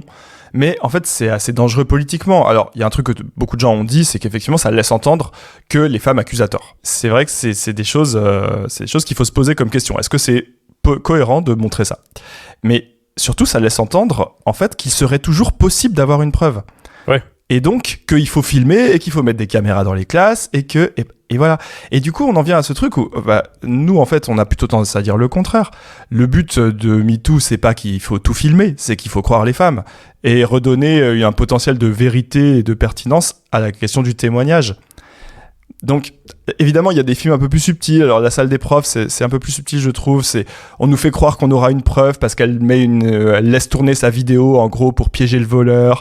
Mais ensuite, finalement, le film t'amène un peu à douter de cette preuve, etc. Mais bon, bref, on reste dans un truc de preuve, quoi. Et moi, ça me semble assez dangereux en soi. On en revient un petit peu à ce que je disais sur le problème du négationnisme, toute proportion gardée évidemment dans l'épisode précédent. Il faut refuser de jouer ce jeu-là. Parce que quand on entre dans le jeu de la preuve, on va jeter un doute sur tous les discours qui ne reposent pas sur des preuves, justement. Or, il y a des discours qui sont vrais, mais dans lesquels on n'a pas de preuves, c'est comme ça. Et même quand ils sont justes et importants, finalement, on va en venir à douter. D'ailleurs, dans les procès pour viol, souvent il y a non-lieu, faute de preuves. Exactement. Parce qu'il peut pas y avoir des preuves. Et je trouve que le cinéma joue un jeu dangereux en faisant ça, en nous montrant des films dans lesquels il y a des preuves. Voilà. Et je trouve ça va avec une tendance qui est très forte aussi dans le cinéma contemporain, c'est la tendance au naturalisme. Le fait de filmer soi-disant très brut, sans fioritures, sans style et tout, pour imposer l'idée que forcément ce qu'on montre c'est vrai. Spoiler alerte, le cinéma de toute façon c'est pas vrai. Donc on va arrêter de sacraliser les histoires de vrai-faux dans l'esthétique et dans les histoires, et puis peut-être qu'on aboutira à des choses un peu plus intéressantes à mon goût. Ouais, d'autant plus que pour certaines scènes où la police s'est invitée à l'école, on en a eu des preuves, puis ça a pas gêné grand monde à droite. Vous vous souvenez de une classe qui se tient sage. C'est vrai, Là, il y avait des preuves, il y avait des images et des sons là, puis on les entend un peu moins s'offusquer. Cette année, il y avait une formation qui était proposée par le rectorat dans mon établissement, gestion des conflits, et c'était des gendarmes qui animaient la formation. Oh, waouh. Il y a un truc intéressant aussi, t'as fait le lien entre donc le film de prof, le film d'école et le film d'enquête, mais c'est vrai qu'il manque un personnage crédible pour mener une enquête à l'école, quoi, dans ce genre de... Parce que oui, on n'a pas envie que ce soit un flic, mais en même temps, quel personnage serait crédible pour amener le sous-genre du film d'enquête dans le contexte de l'école, quoi. Oui, des fois, il y en a où c'est des élèves qui vont mener l'enquête et tout ça, mais c'est comme pour un truc un peu plus réaliste, faudrait qui comme genre de personnage, j'arrive pas trop à me... C'est d'ailleurs un truc qui est assez malaisant en fait dans le lycée maintenant, ces histoires d'enquête. En fait, c'est les chefs d'établissement qui mènent l'enquête, qui vont convoquer les élèves un par un dans leur bureau, qui vont regarder les images des caméras de surveillance, qui vont croiser les différents témoignages et vraiment ils utilisent ce terme-là et... Moi, c'est un truc qui me met très mal à l'aise et qui aboutit souvent au conseil de discipline, qui est une instance très critiquable et très étrange, dans lequel on fait le procès symbolique de l'élève. Et c'est très important pour les chefs qui disent c'est symbolique, ça va lui faire comprendre. Il y a ses parents, il y a parfois un avocat. Il y a souvent un peu les profs contre les élèves ou contre les représentants des parents. Et pour moi, c'est juste un constat d'échec. On peut rien faire là-dedans. Les seuls trucs sur lesquels on peut se prononcer, c'est l'exclusion de l'élève, ça n'a aucun intérêt de faire ça, juste on se débarrasse du problème. Mais c'est très important parce qu'il faut montrer l'exemple auprès des autres élèves. Et c'est aussi un truc qui divise la communauté éducative. Ça divise même au sein des collègues, quoi. Moi, je suis hyper gênée de ça. Je dis, mais c'est de la merde. Pourquoi on fait ça ? Il y a des profs qui se mobilisent en disant, il faut absolument que cet élève soit exclu. Ce serait n'importe quoi s'il ne l'était pas. Parce que ça décrédibiliserait aussi le malaise des profs qui ont vécu une situation difficile avec cet élève. Et en fait, c'est vrai que cette irruption de la justice, elle existe en vrai. Et elle n'a pas été interrogée suffisamment. Je trouve que tout ça est problématique et mal géré. Mais surtout, tel que tu le décris, on a vraiment l'impression que c'est des logiques judiciaires, mais menées par personne qui a une autorité ni policière ni judiciaire, en fait, dans cette histoire. Ouais, et puis c'est dramatique. Enfin, c'est aussi dramatique que d'être dans un procès. Les parents pleurent, l'élève pleure. On apprend des choses, la misère sociale surgit. Enfin, c'est un des trucs les plus difficiles de siéger dans les conseils de discipline. En général, les profs le font quelques années et arrêtent parce que c'est trop dur. Et ouais, que c'est mal géré. Pour le coup, la scène dans la vie scolaire du conseil de discipline est plutôt bien faite, je trouve. Et on voit bien le non-sens de ça, l'institution face à l'élève. Voilà, c'est un peu un désaveu final, quoi. Et d'ailleurs, anecdote ultra drôle, il y a quelques années dans un ancien lycée, on avait un dessinateur de bits en série sur les murs du lycée et ça a duré depuis des mois et elles étaient toujours un peu bizarres et dessinées pareil. Et il y en avait tout le temps et à chaque fois que les surveillants et les surveillantes effaçaient, puis ça revenait, on savait plus quoi faire. Et le proviseur, il a réellement convoqué dans son bureau les élèves suspects en leur demandant de dessiner des bits pour voir ce qui c'était. Et les élèves, ils sont tellement pas malins que ça a marché. Parce que... Trahi par son style de dessin. Je comprends pas, ils ont pas réussi à se dire qu'il allait la faire autrement. Bah c'est ça, c'est une question de style, hein. Faut pas renier son propre style. Ça c'est le genre de scène, elle serait dans un film, on la croirait vraiment pas. On la croirait pas, et le proviseur qui effectivement c'est pas son métier, il s'est improvisé enquêteur et s'est dit oui c'est mon moment, je vais trouver l'auteur des faits. Ouais, ça a tellement une vibe télé-réalité cette scène de chacun va faire ses Top Chef de la bite quoi.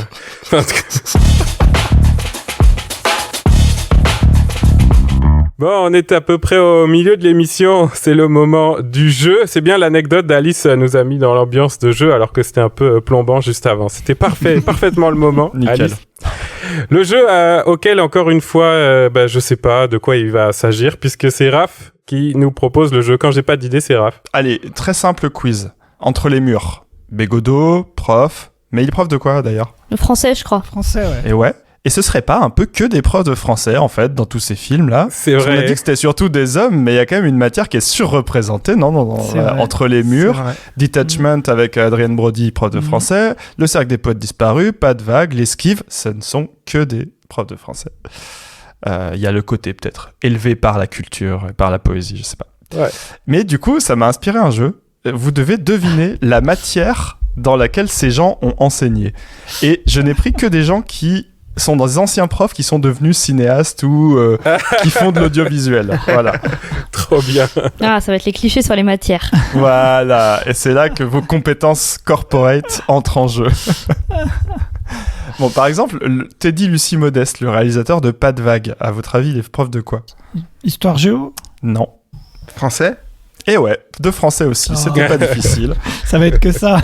C'est ça le quiz, faut juste dire français à chaque fois. C'est ça. Français, ouais, voilà. Ouais. Jérémy Fontagneux, le réalisateur de Le Monde est à eux, dont je parlais tout à l'heure, donc le Céline Alvarez masculin. Français. Et non. Professeur des écoles. Non. Il y a des vrais indices qui doivent vous permettre de trouver. Il a une méthode révolutionnaire pour sortir les élèves de leurs conditions, tout ça. SES ? SES, ouais, bravo. SES. Ils croient au mérite, ceux-là. À part les 3-4 qu'on fait sociaux et qui acceptent de faire 90% d'écho. Alors, on va un peu dans les plus classiques. Éric Rohmer, tiens, il était prof de quoi avant d'être cinéaste ? Français.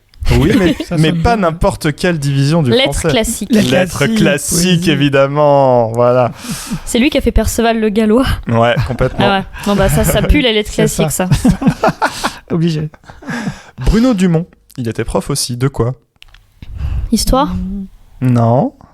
Si vous avez vu ces films, Bah il y a Jeanne d'Arc, tout ça. c'est pour ça. Langue ? Prof de langue ? et non. Non. Une esthétique un peu mystique. Un peu catho, ouais, c'est ça. Bah, philo. Philo, bien sûr. C'est connu, on est mystique. Voilà. Il y a un des deux frères Dardenne aussi qui était prof. De quoi, selon vous ? Bah, ça sent la philo aussi, hein, les frères Dardenne. Exactement, c'est ça. Ouais. Alors j'ai trouvé aussi quelques acteurs. Liam Neeson était prof. Ah ouais. Mais de quoi? De sport. D'arts martiaux. Non, c'est moins cliché, mais Est-ce qu'il quand même était un petit peu genre- cliché. Genre prof de théâtre, non? Prof de comédie. Non, il avait une matière qu'on enseigne au lycée. Un vrai truc. Mais un truc quand même sérieux, quoi. Un truc... Physique. Ouais, de physique, Pas et mal. d'informatique. Et alors, Ah, wow. j'ai trouvé une anecdote. Il paraît que il était prof dans un collège avant le cinéma et qu'il a arrêté parce que il n'arrivait pas à tenir sa classe et qu'il a même frappé un élève qui l'avait menacé d'un couteau.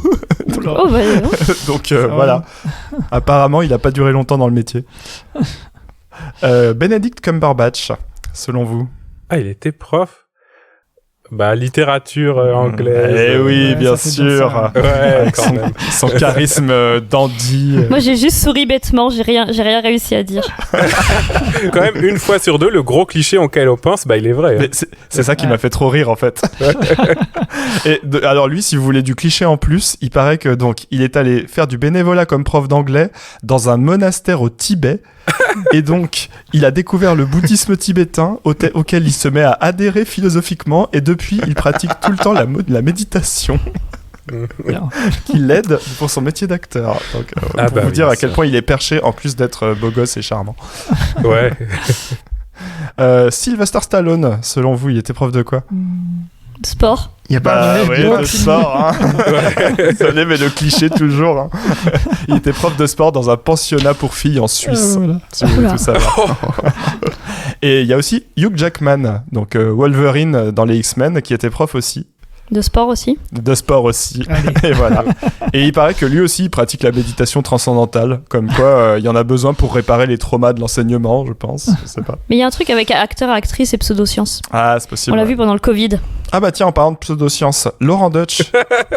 Ah oui, bah, Ouais. L'histoire. pseudo-histoire. Voilà, histoire, on fait des guillemets. Hein. Ouais, bon, en fait, c'était un peu un piège. Il voulait être professeur d'histoire, mais Ouais. il paraît qu'il a échoué plusieurs fois le concours d'enseignement Bah, tu et qu'il a m'étonnes. aussi échoué le concours de recrutement de la police.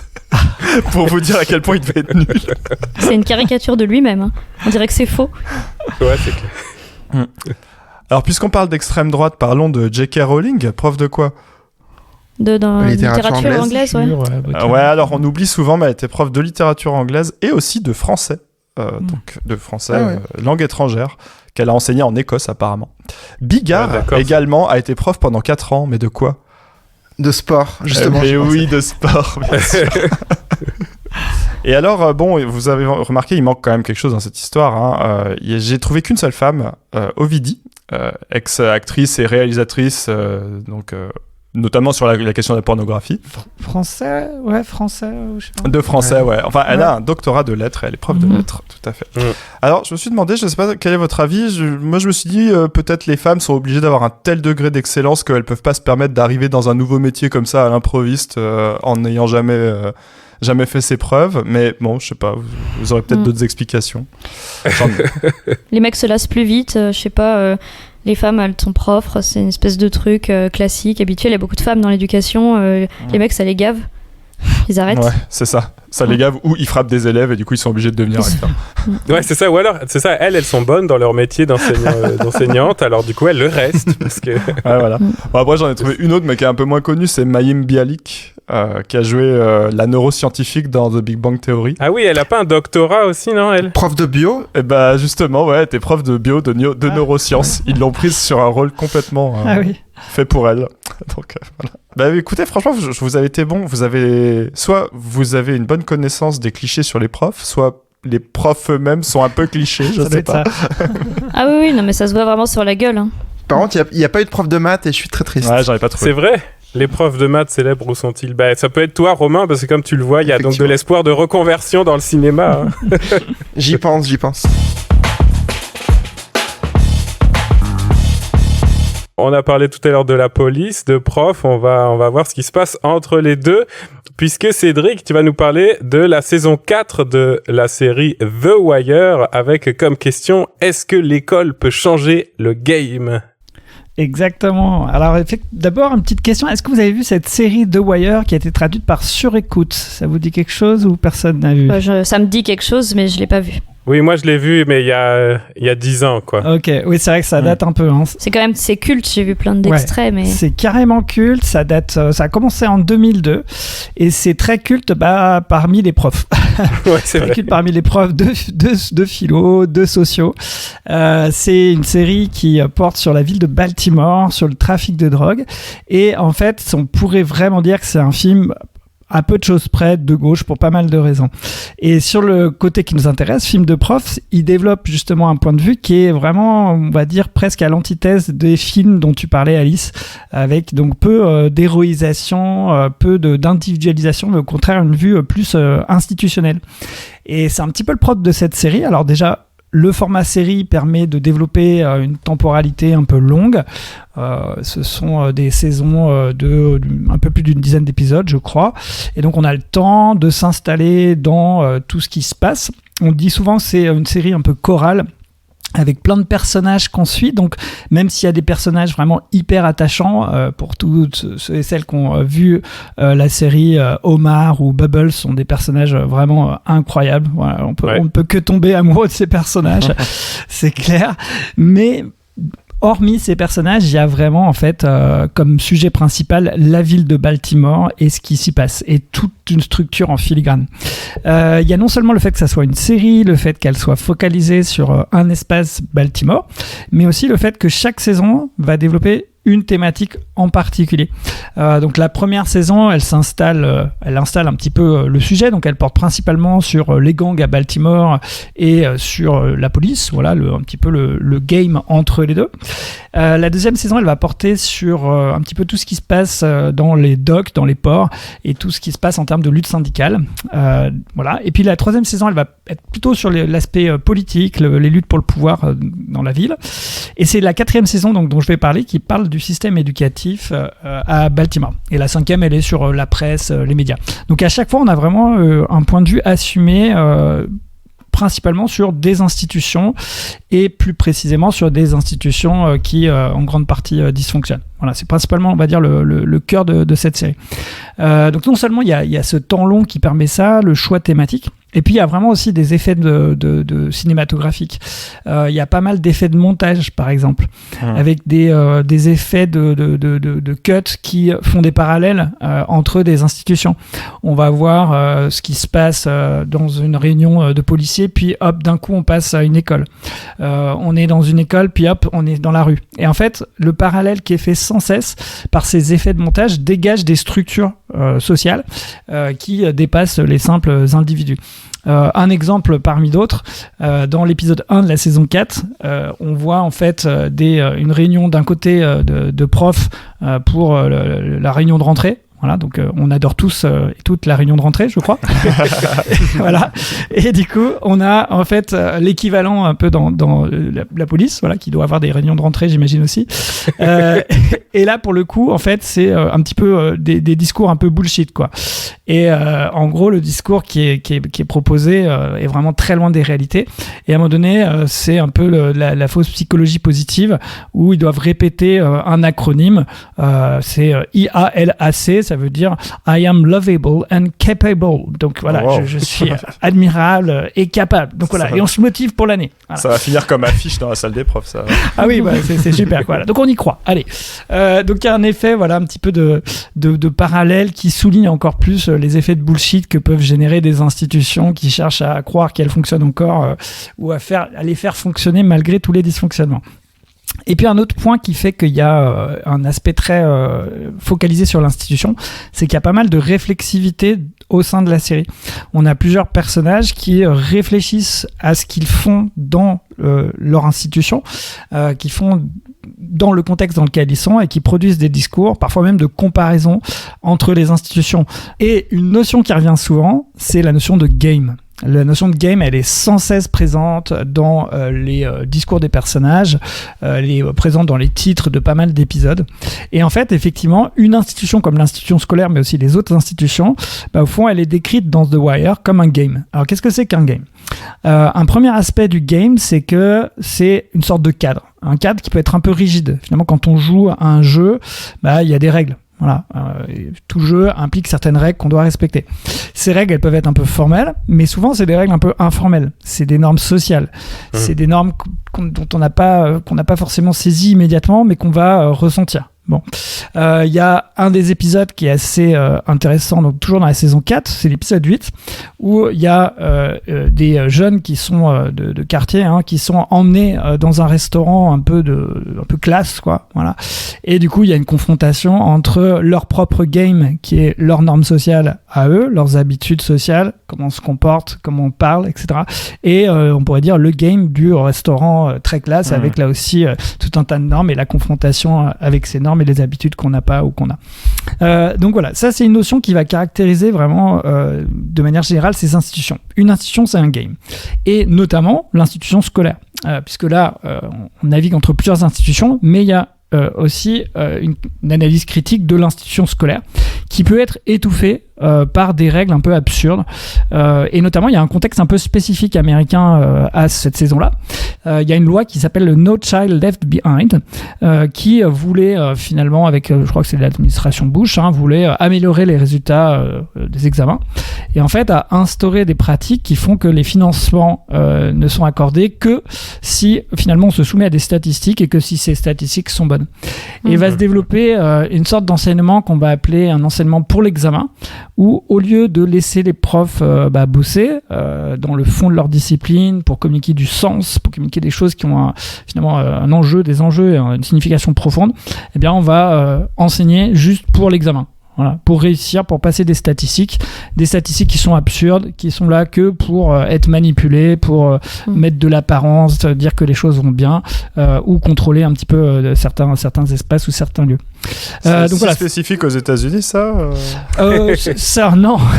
Tu as raison, mais c'est plus ancien, je pense, aux États-Unis. On voit ça apparaître un peu plus, avec ces tests standardisés à l'école aussi chez nous, mais je pense que c'est plus ancien là-bas. Voilà. Et un autre point qui est intéressant aussi dans ce game, c'est que c'est vu un peu comme une sorte de réalité. C'est un état de fait, c'est comme ça, quoi. C'est le game. Il y a cette idée-là que voilà, c'est comme ça. Mais c'est pas vu comme une sorte de chose naturelle. C'est pas une nature des choses. C'est pas essentialisé. C'est toujours lié à une histoire et à une situation sociale particulière de la ville de Baltimore. Et en l'occurrence, dans chaque saison, il va y avoir un contexte particulier. La désindustrialisation, dans la saison 2. Ah oui. De manière générale, la structuration raciale de la société américaine. Dans la saison 4, cet aspect-là des tests qu'on va imposer aux écoles pour qu'elles fonctionnent d'une certaine manière.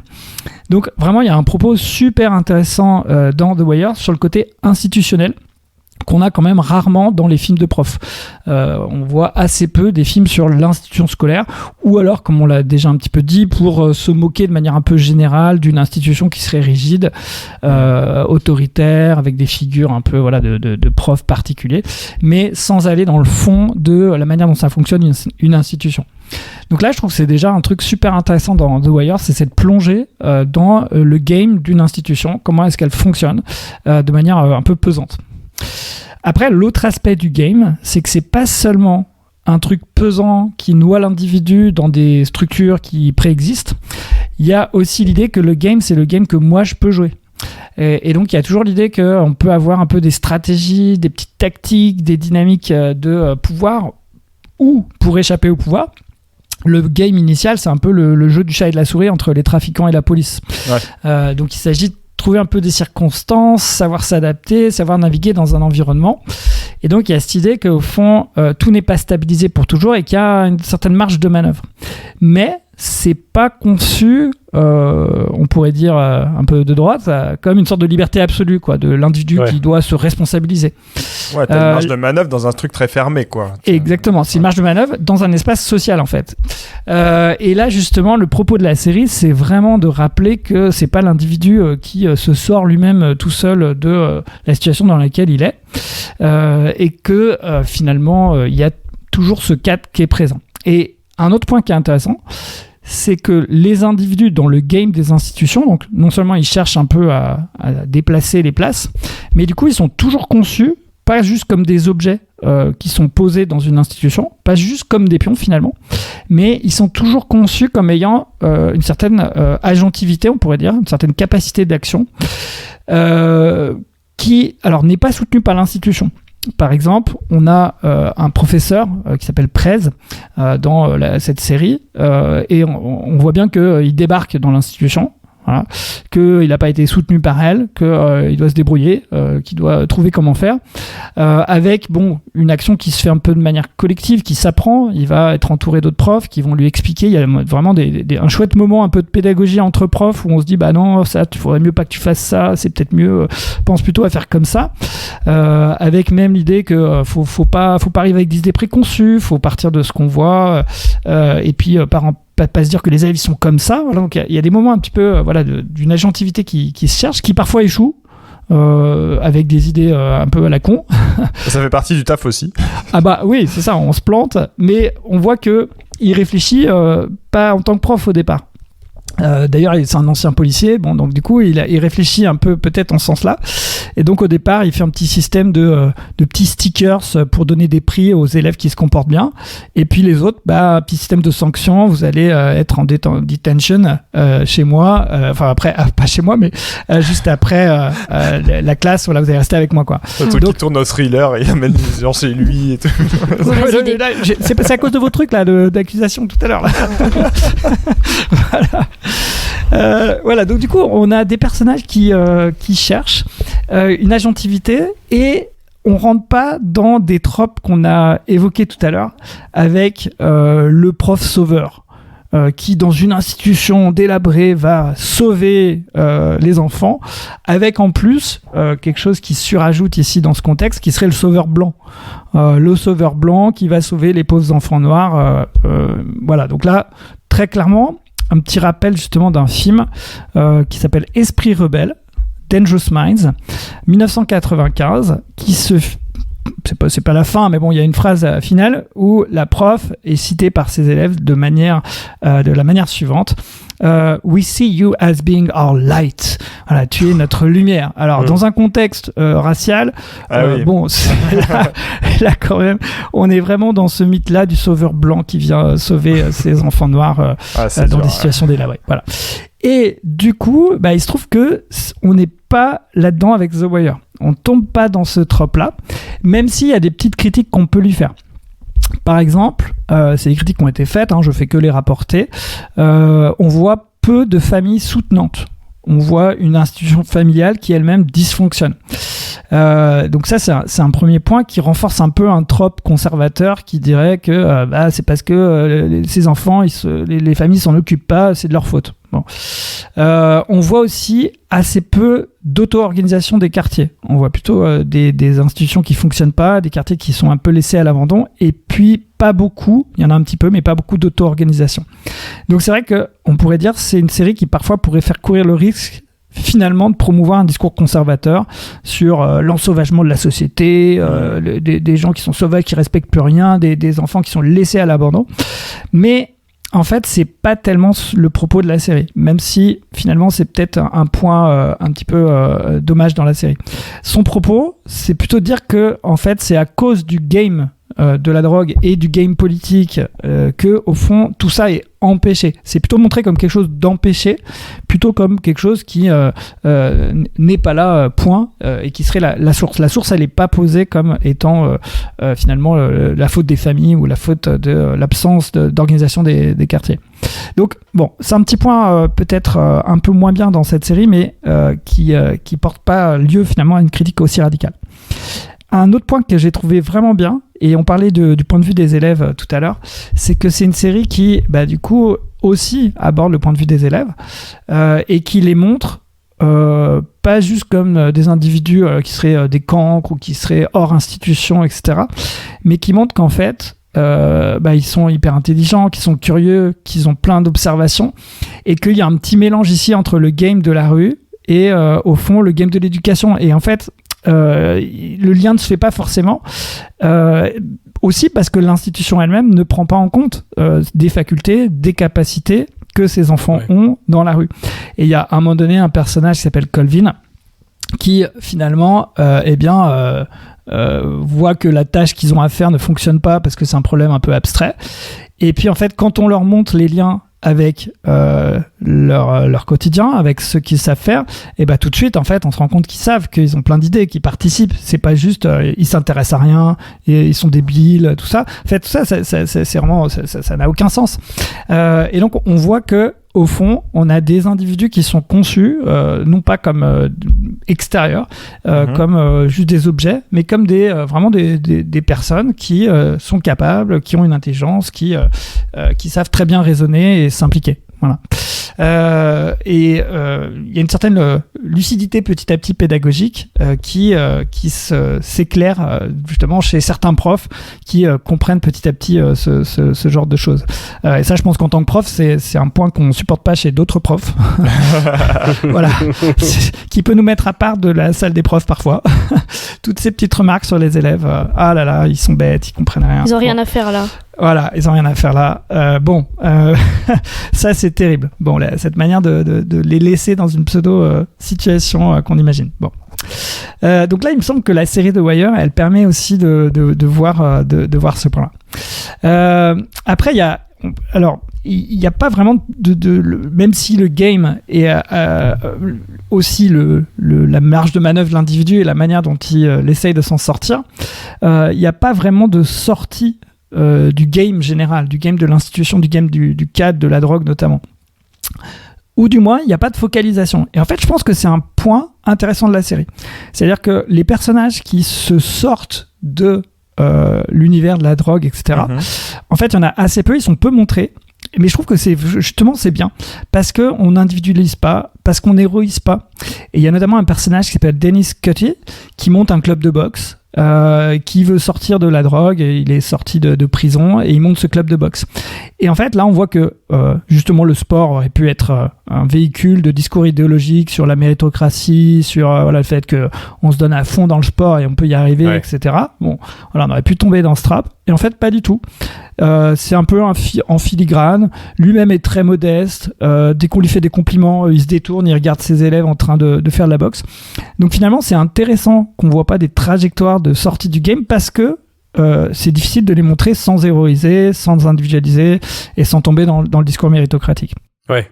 Peut-être que justement, ma question c'était l'école peut-elle changer le game ? Peut-être que le propos du film c'est de montrer en creux ça.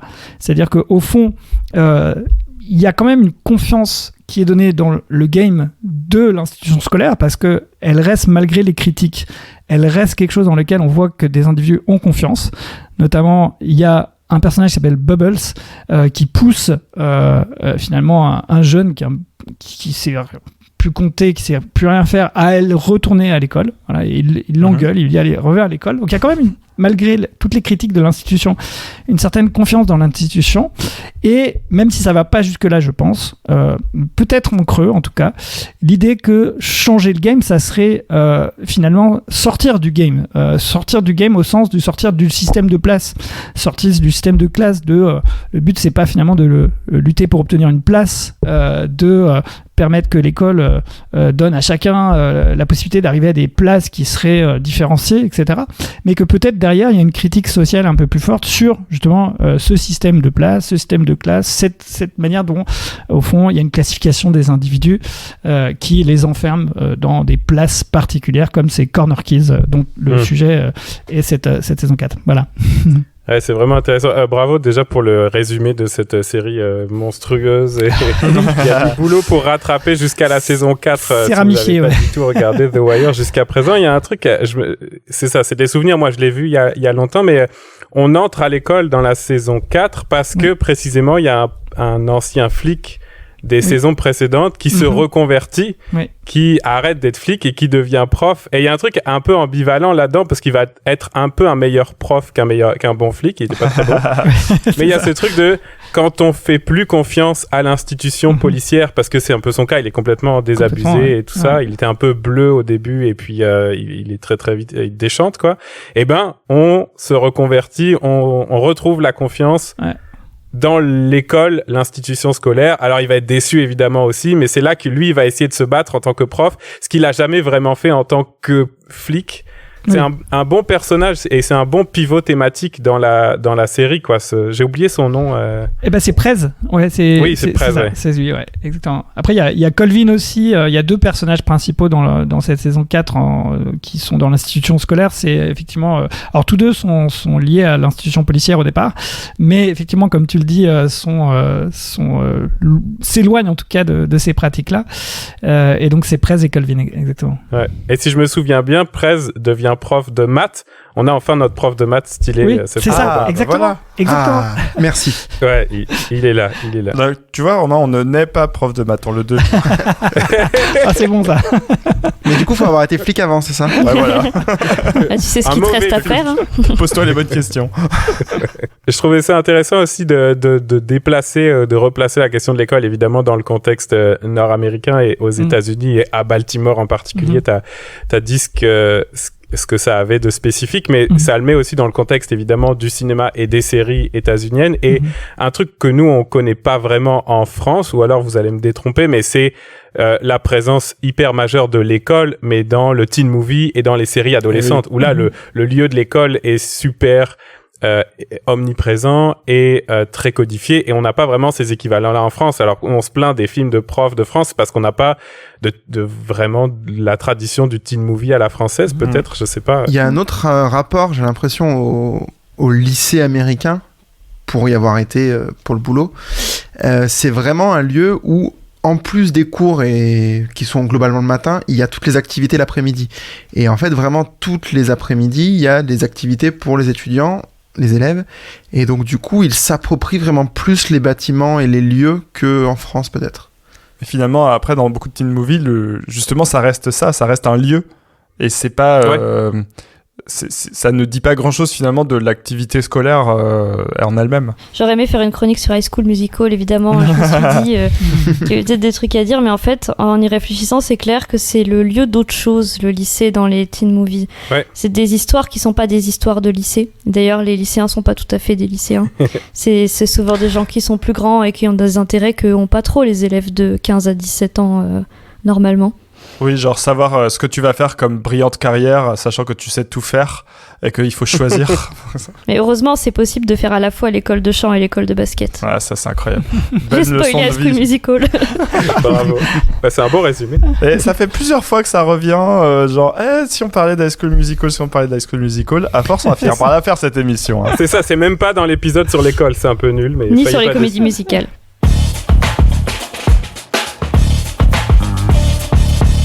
On pourrait enchaîner du coup sur la dernière chronique de l'émission, c'est la tienne Robin. Et alors je ne sais absolument rien de tout ça, donc je vais faire un lancement totalement random. Nous accueillons notre dernier chroniqueur, Robin, qui va parfaitement faire la transition avec un autre sujet. Eh oui, c'est parce que on va rester en Amérique du Nord. Si vous êtes des habitués du podcast, vous savez que je m'intéresse pas mal aux enjeux qui sont liés aux Premières Nations. On peut aussi dire les premiers peuples, on peut aussi dire les personnes autochtones, mais ne dites pas le mot qui commence par I et que le cinéma nous a appris, vous savez, en opposition aux cow-boys, parce que décoloniser son langage, c'est déjà un bon début. Alors, s'informer au sujet des Premières Nations, mettons que c'est un peu le minimum syndical de la réflexion politique quand on est de gauche au Québec, et encore plus quand on est un homme blanc, émigrant, qui plus est français dans mon cas. Et ça tombe bien parce que s'intéresser à des cultures qu'on connaît pas et s'éduquer sur des sujets politiques qu'on ne maîtrise pas, c'est deux choses qu'on peut faire avec le cinéma. Trop bien. Oh. Alors, à propos de notre thème du jour de l'école, je vais vous conseiller aujourd'hui un film d'une des plus importantes cinéastes canadiennes, Alanis Obomsawin. Le film s'intitule I.O. Mistahe, ça veut dire « Je t'aime pour toujours » en langue cri. Un film produit par l'ONF, l'Office national du film, des fonds publics, donc, ça vous aimez bien, hein, les gauchistes, et tourné en 2011 et sorti en 2013. C'est un film documentaire. Tout à l'heure, tu as évacué le cinéma documentaire, donc je vais terminer ce podcast justement en allant dans cette branche-là. Merci. Je vous raconte le fil conducteur de ce film, c'est une campagne qui s'appelle Shannon's Dream, le rêve de Shannon. Un mouvement politique de la jeunesse canadienne, donc vers 2011, qui a revendiqué l'équité de l'éducation des enfants issus des Premières Nations en termes de moyens financiers, humains et matériels. Comme quoi, Raph, t'aurais pu faire un lien parfaitement direct avec The Wire juste avant, ça marchait très bien. On allait me taxer de mettre toutes les minorités dans le même sac, c'était un peu touchy. C'est bon. Ce rêve de Shannon fait référence à Shannon Coustachine, qui est une jeune militante autochtone qui s'est battue pour révéler la situation déplorable de l'éducation des enfants autochtones dans sa communauté d'abord, à Katawapiskak, dans le nord de l'Ontario, dont l'école était alors un ensemble de bâtiments préfabriqués, froids, insalubres et non reliés entre eux. Donc on est dans le Grand Nord, hein, sur la baie James, il fait froid la majorité de l'année. Le tout construit à la hâte pour remplacer l'ancienne école qui, quant à elle, était située sur une parcelle contaminée par le déversement de milliers de litres de diesel après une catastrophe industrielle. Vous voyez que bonne ambiance pour des conditions scolaires. Shannon a donc mobilisé dès 2007 sur cette question, notamment grâce à YouTube et à Facebook.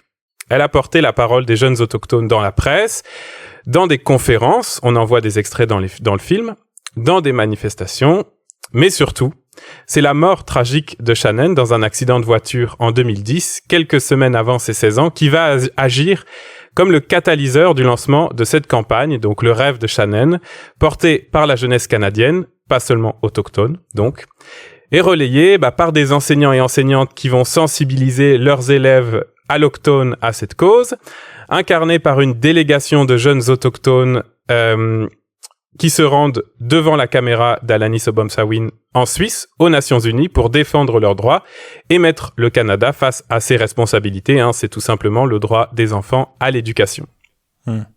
Et c'est enfin une campagne politique portée par Charlie Angus, un député du NPD, donc le nouveau parti démocrate, c'est du centre-gauche, mettons, qui aboutit au vote unanime de la Chambre des communes d'une motion en faveur de l'éducation des enfants autochtones.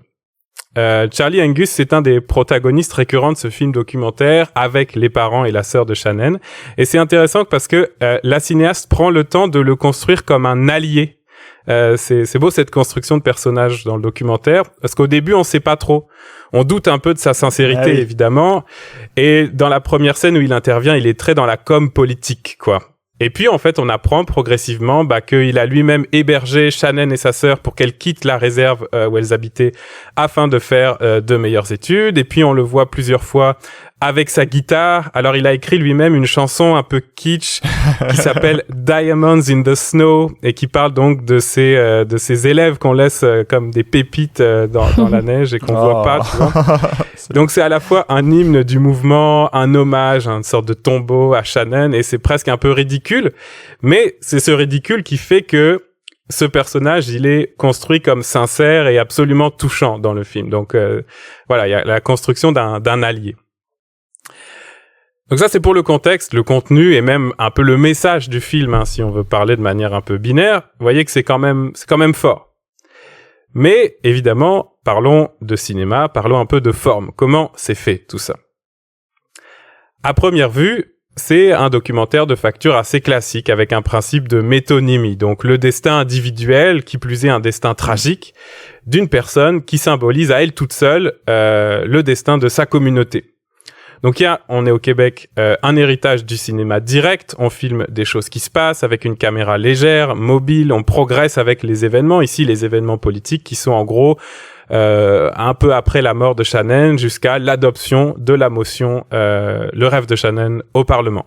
Ouais, pour les personnes qui connaissent moins bien, c'est vrai que le Québec a été vraiment hyper pionnier là-dessus, hein, le cinéma, un truc un peu entre le cinéma ethnographique avec des moyens très économiques et quelque part une espèce de touche poétique qui vient souvent se rajouter là-dessus dans la génération des années 60, en tout cas c'est beaucoup le cas. C'est ça. Donc, dans cette tradition-là, à première vue, la facture du documentaire est pas super étonnante. On a aussi des entrevues face caméra, des intervenants et des intervenantes. On a une voix off de la cinéaste elle-même parfois, quelques images d'archives, donc des choses assez classiques. Mais vous comprenez quand même que ça donne un gros travail de montage parce que il y a beaucoup de sources d'images, ne serait-ce que pour organiser toutes ces images et la temporalité qui est quand même assez longue des événements du film, pas loin d'une année. Et si je fais là une parenthèse rapide de vulgarisation de la théorie du montage en 10 secondes, mais en gros, le montage, il a 3 types de fonctions. Soit raconter une histoire, c'est le montage narratif.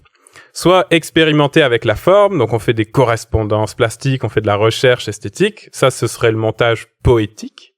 Et puis, troisièmement, le truc qui intéresse évidemment les gens qui politisent tout, le montage, il peut produire de la pensée. Et c'est ce qu'on appelle le montage discursif. Bon, il y a évidemment plein d'autres manières d'appeler tout ça et de faire des sous-catégories, mais je vous ai dit que je vous le faisais en 10 secondes. Franchement, ça va, c'est bien résumé. Donc, bien sûr qu'il y a du narratif ici. Il y a un récit, il y a une mythologie même qui se crée dans ce film autour de Shannon. Et d'ailleurs, anecdote, mais il y a un personnage DC Comics qui s'appelle Equinox et qui est directement inspiré de Shannon. Oh. Donc, on est dans le mythe, quoi, dans le symbole. Mais, et il faut le reconnaître, surtout, il y a des idées, il y a des gestes cinématographiques très forts qui sont créés par le montage dans ce film. Alors, je vous donne quelques exemples. En fait, le film commence très fort, sous ses apparences de forme classique, là. Avec les premiers plans et les premiers sons du film, quelques plans d'abord aériens. Alors, on voit le territoire avec la rivière. Ensuite, on a un plan aérien sur la réserve, qui est un village entre la rivière et la forêt. On a un troisième plan centré sur les bâtiments de l'école, et puis on arrive dans la cour de l'école, puis dans une salle de classe. Et là, une classe d'enfants autochtones avec les professeurs qui commencent à chanter l'hymne national canadien au Canada, mais dans leur langue cree.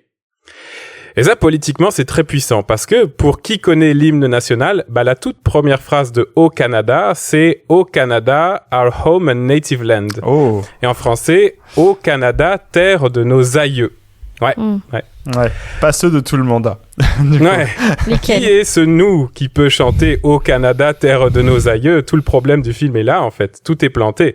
Le territoire, la colonisation, l'histoire, la culture, la langue, et bien sûr, l'éducation, puisqu'on est entré à l'école en 5 plans. On pense qu'on entre dans une histoire, montage narratif, parce que ça commence comme un film hollywoodien. Vous voyez, on part des nuages pour aller de plans de plus en plus rapprochés vers le lieu de l'intrigue. Plein de films commencent comme ça. Mary Poppins commence comme ça. C'est un énorme cliché de début de film, oui, en soi. Oui, sauf que à part des images, dès les premiers mots qu'on entend, il y a un conflit politique entre l'image et les sons, entre cette image de l'école sur la réserve et l'hymne national canadien, quoi. Donc on n'est pas dans une histoire, un récit, on est dans l'histoire. Le montage crée du discours, donc montage discursif. Autre exemple, vers le milieu du film, Alanis Obomsawin recueille la parole de Chris Kataquapit, qu'on peut voir en fait en 2008 dans une archive, prendre la parole avec Shannon à ses côtés. Donc, il a été activiste avec elle. Et là, on est en 2011 pour l'entrevue et il dit, rien n'a changé. On n'a pas été entendu, on n'a toujours pas d'école d'ailleurs. Il parle de la mort des jeunes autour de lui. Donc, celle accidentelle de Shannon, mais aussi les suicides d'enfants très jeunes autour de lui. Et puis, l'ennui des jeunes dans ces communautés qui sont abandonnés politiquement, la délinquance, les drogues, le cauchemar, je le cite, que vit la jeunesse autochtone. Sa culpabilité face à cela, de ne pas avoir réussi à changer les choses lui-même en 2008, quand il a réussi à arracher un peu de la parole publique avec Shannon. Et en fait, pendant toute l'entrevue, on entend, en bruit de fond, une sorte de frottement, que personnellement j'ai reconnu tout de suite parce que en bonne angoissée, je le connais très bien. C'est le bruit du tissu de pantalon. Tu sais, quand le stress te fait un peu secouer le genou de manière inconsciente et très, très désagréable. Ouais. Le frottement de jean, un peu. Ouais. Et donc, au lieu d'essayer de cacher ce bruit intempestif à la prise de son, ou au montage, ou au mixage, la cinéaste, elle choisit d'insister dessus. Il vient habiter les silences de Chris, il vient appuyer son discours, il lui confère une sorte de vérité indéniable, parce que le corps de Chris le trahit.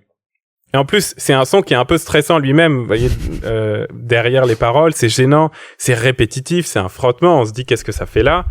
On vous en mettra 5 minutes continues en fin d'émission si vous voulez vous rendre compte. Ouais, c'est ça. Même la scène dure 2 minutes, mais déjà, on l'entend, quoi. On ne peut pas ne pas l'entendre. Et d'ailleurs, elle joue avec ça puisqu'elle nous donne très tard, vers la fin des 2 minutes de l'entrevue, le gros plan, enfin, sur le genou de Chris qui vient confirmer que c'est de ça qu'il s'agit, que c'est ce petit mouvement de stress. Donc, tu sais, on le subit avant de le comprendre, quoi. Ouais. Et puis, dernier exemple, c'est la structure générale du film, parce que si le rêve de Shannon sert de fil conducteur, on prend aussi très souvent des détours. Donc, il y a des pistes narratives comme ça qui ressemblent en fait au départ à des impasses ou des hors-sujets. Par exemple, pourquoi, au bout de 25 minutes centrées sur l'école, on va parler avec le curé qui officie sur la réserve? Pourquoi on va passer plus de 5 minutes avec des chasseurs d'oies sauvages?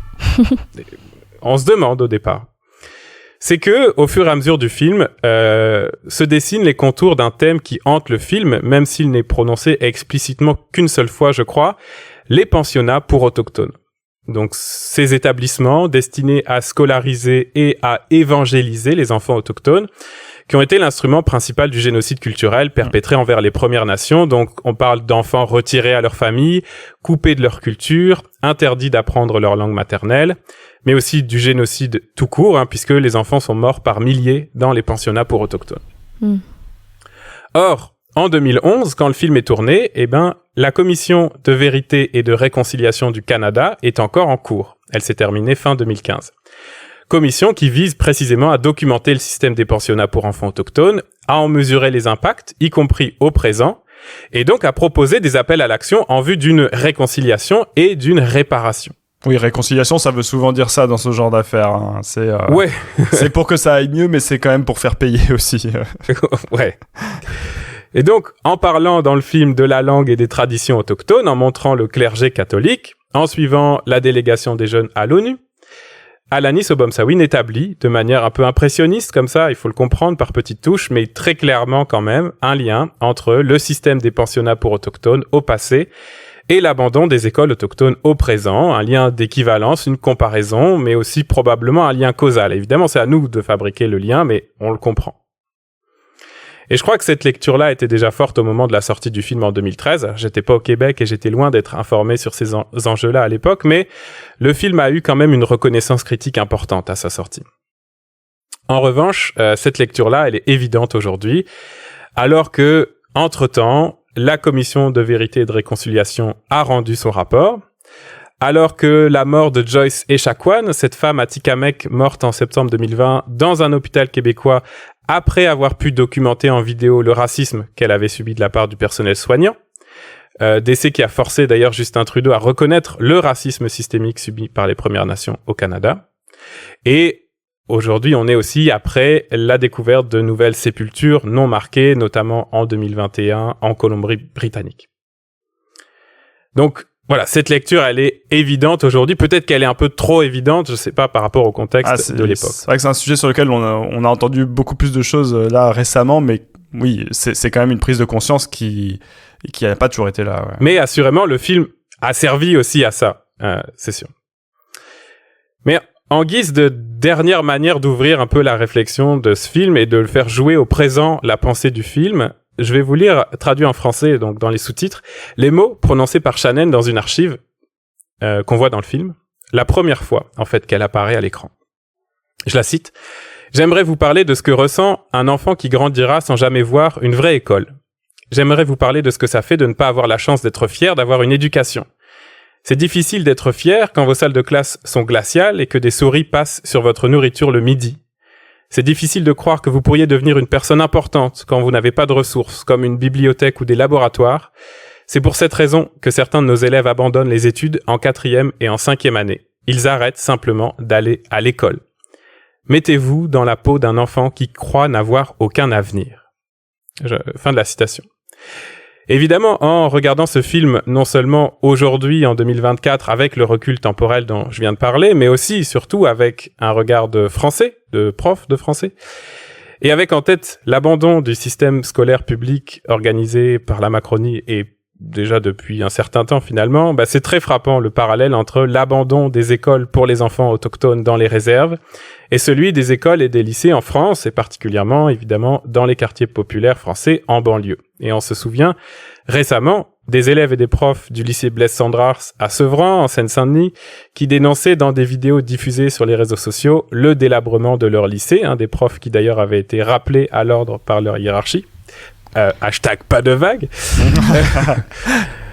On se souvient des vidéos de rats qui infestent certains lycées, comme au lycée polyvalent de Cachan ou à Paul-Éluard à Saint-Denis, encore dans le 93. Et à côté de ça, des sommes versées au lycée Stanislas avec ses classes non mixtes et son enseignement catholique homophobe.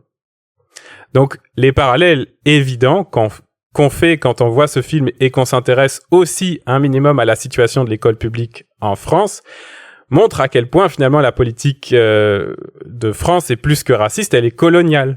C'est bien sûr évident quand on voit les milices et l'envoi des blindés en Kanaki récemment, mais c'est vrai aussi du système éducatif. Et en regardant ce film, c'est vraiment difficile de ne pas lire l'abandon des enfants de banlieue, majoritairement racisés comme par hasard, non, au prisme de celui des enfants autochtones dans les réserves dont parle le film. Et ouais. Je vous recommande donc de regarder Iho Mistahe. C'est gratuit sur le site de l'ONF et avec ça, toute la filmographie d'Alanis Obomsawin, dont 49 films sont disponibles sur le site de l'ONF, onf.ca. Et d'ailleurs, pour tous les profs que le sujet intéresse, il y a même un dossier pédagogique sur le blog de l'ONF pour employer le film à l'école et boucler la boucle d'enseignement de ce film. Et ben voilà. Ouais, merci beaucoup pour cette découverte. En tout cas, moi je connaissais pas cette cinéaste, mais oui. Et puis pour nous rappeler aussi que on est très fiers de dire que l'école elle est universelle et que le droit à l'éducation est un droit universel et fondamental, etc. Bon, ça c'est dans le meilleur des cas, on va dire. Hein. Et puis dans la plupart des pays, même des pays développés comme le Canada ou la France, c'est malheureusement encore loin d'être le cas. Ça m'a fait penser d'ailleurs, un des équivalents, tu fais le parallèle avec la Seine-Saint-Denis et avec certaines banlieues françaises, mais on pourrait même faire un parallèle colonial un peu plus précis que ça avec tous les territoires d'outre-mer ou les départements d'outre-mer. Il y a une blague d'ailleurs dans Les profs de PEF sur le prof qui un mec de l'administration, je sais plus, qui est muté en Guyane et on lui dit tu vas aller à l'école en pirogue, c'est marrant et tout. Ouais, c'est marrant, ouais. En fait, c'est vrai. C'est vrai, voilà. En fait, il y a vraiment en France non métropolitaine, des enfants qui vont à l'école en pirogue, qui parfois 2 heures, 3 heures, matin et soir, parce qu'il n'y a pas d'autre choix. Et on a un peu tendance à l'oublier quand on parle de l'école de la République libre, gratuite et universelle et laïque. Ouais. Mais c'est vraiment frappant dans le film de voir que y a une délégation d'enfants qui doivent aller à l'ONU pour confronter le Canada, quoi. Tu te dis, ok. Ouais. Puis le film fait vraiment bien son travail de justement être conscient d'être en train de faire l'histoire et en même temps être pédagogique et en même temps être engagé. C'est vraiment remarquable. Dans la même veine, il y a une série en ce moment là qui est diffusée, disponible sur Arte en ligne, qui s'appelle Little Bird, qui est vraiment, je conseille aussi, qui développe aussi cette question des peuples autochtones, la manière dont finalement ils ont été vus comme ne sachant pas s'occuper de leurs enfants, comme étant avec un regard ethnocentrique, sauvage, pas bien élevé, pas bien civilisé, et pourquoi du coup on s'est permis, les institutions de l'État se sont permises d'enlever les enfants aux familles, de les faire adopter par des gens qui pouvaient leur donner les bonnes manière, et donc c'est vraiment touchant. Alors c'est plus une intrigue personnelle, moins politique directement, mais derrière il y a clairement aussi ce contexte politique qui est rappelé. Vraiment, je la recommande, Little Bird en ce moment, vraiment très très bien aussi.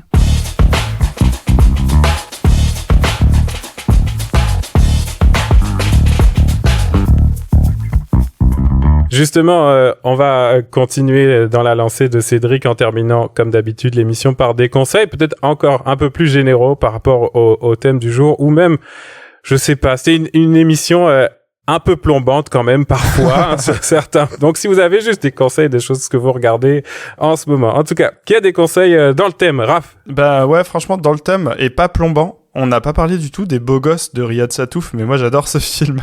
Donc c'est vraiment de la pure comédie pour le coup et assez fine sur les ados, comme globalement tout ce que fait Riyad Satouf. Vous pouvez dans ses BD, c'est un regard sur l'enfance et sur l'adolescence qui est vraiment chouette parce qu'il est assez juste et qu'il essaye de se mettre en empathie en fait avec les enfants plutôt que de juste leur envoyer les flics. Donc ouais, les Beaux Gosses c'est vachement cool. Alice, t'as encore des conseils ? J'en ai parlé tout à l'heure un peu en faisant une blague, mais en vrai, L'Esquive, malgré le fait que c'est un film de Keshish, c'est vraiment un très bon film. Et c'est vraiment un film où on voit brillamment des séquences d'engueulade qui durent 10 minutes avec des ados qui se hurlent dessus en parlant les uns par-dessus les autres. Et je sais pas, c'est un côté complètement fascinant et organique dans la manière de filmer. Et il y a même une scène de violence policière qui est très bien filmée et montrée et dans toute son injustice. Donc voilà, L'Esquive. Il y a une super scène d'analyse de Marivaux, le jeu de l'amour et du hasard, avec des élèves qui s'interrompent parce que elle a fait des gestes de riche. Pourquoi tu fais des gestes de riche ? Et donc, qu'est-ce que c'est des gestes de riche ? Pourquoi est-ce que finalement le social c'est inscrit dans nos corps ? Pourquoi on n'arrive pas à s'en débarrasser aussi simplement ? Et pourquoi finalement il n'y a pas d'amour juste de l'individu, que c'est déjà aussi social, et qu'il n'y a pas de pur hasard. Évidemment un classique de nos cours de philo. Ah bah oui. Ouais. Ça fait partie des séquences très qu'on connaît par cœur. Bah oui. On sent que vous entendez bien là-dessus. Là. Cédric, justement, t'en as d'autres des conseils ? Pas obligé d'être des séquences que tu utilises en cours de philo. Hein, non, alors pour le coup je l'utilise pas, mais j'ai regardé avec ma fille récemment, me fait découvrir des séries. Alors du coup moi je l'avais pas du tout vue, mais elle est très connue, hein. C'est Sex Education, et finalement en fait c'est vachement bien fait. On voit assez peu en fait d'adultes, donc c'est surtout en fait comment des élèves, des adolescents prennent en main leur propre éducation sexuelle. Il y a aussi une critique de l'institution, c'est vraiment assez réjouissant. J'ai beaucoup apprécié cette série. J'aime bien parce qu'à chaque fois, depuis le début de l'émission, chaque fois qu'on aime un truc, c'est pour dire qu'il n'y a pas d'adultes dedans. En fait, on déteste les profs, je crois, tout simplement. C'est ça. Romain, t'as des conseils aussi, toi ? Alors moi, je vais avoir un conseil qui va sortir un petit peu du thème, voire même beaucoup. Bon, même si ça se passe à Oxford, dans la célèbre université anglaise.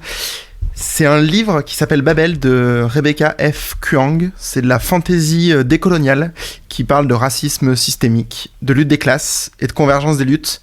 Et franchement, on adore. Donc, par ces temps troublés, ça vaut toujours le coup. C'est un gros pavé, mais ça vaut le coup de se plonger dedans. Puis je dirais quand même que par les thématiques que tu as annoncées, c'était pas mal dans le thème de l'épisode aussi. Moi, je terminerai en conseillant un de mes films préférés, je pense, Diabolomante de Diane Curis, que j'aime vraiment beaucoup. Encore une fois, c'est pas un film d'école, c'est un film d'ado dans lequel beaucoup de scènes se passent à l'école, autour de l'école, autour du lycée, etc. Mais c'est très, très, très, très fin. Et puis, dans le genre série avec beaucoup trop de saisons pour commencer maintenant parce que vous arrivez trop tard, mais allez-y quand même, évidemment, Community, que je conseille en entier, même si la série s'étiole un peu vers la fin, parce que c'est souvent comme ça, les séries. Voilà.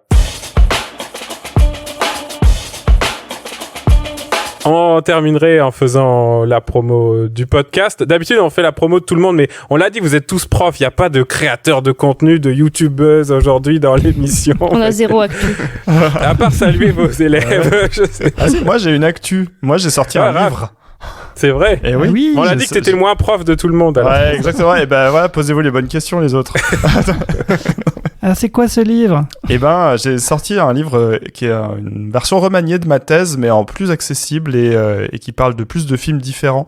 Et ça s'appelle Cinéma politique, lecture esthétique. Voilà. Et ça se trouve, je dirais pas dans toutes les bonnes librairies, parce que bon, à 300 tirages, il faut se les répartir sur la France, hein, mais. Ouais, c'est un peu niché. Mais quand même, si ça vous intéresse, demandez à votre BU de l'acheter.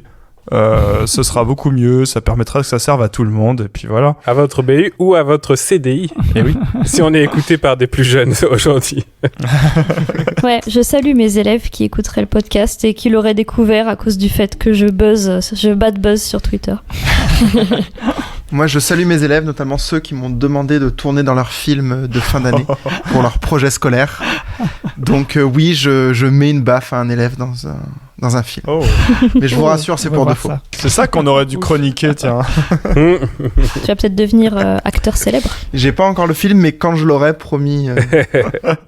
Et puis, vous pouvez retrouver le podcast, évidemment, sur toutes les plateformes habituelles. Et puis, nos réseaux sociaux, c'est un peu erratique, évidemment, en ce moment, à cause de X. On sait pas trop où on se trouve, mais on est là. X, Instagram, surtout, un petit peu de Blue Sky, si vraiment vous y tenez. Ouais, c'est ça.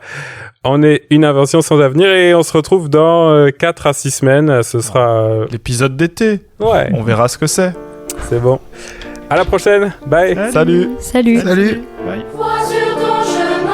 Madame, je voulais vous demander, excuse-moi, moi je suis la pauvre dans l'histoire. Je suis la bonne de elle et moi je dois faire ma riche. Voilà. C'est ça. Oui. C'est la riche, elle doit faire la pauvre. Et je comprends pourquoi, à peine elle arrive, elle fait des gestes de riche. Mais je viens de commencer, il y a des moments, je viens de commencer. Dans ce cas-là, il y a de rire la scène, après on verra. Qui dit que je voulais pas faire la pauvre un peu plus tard? C'est une bonne question ça. Vous voyez pourquoi c'est une bonne question ou pas?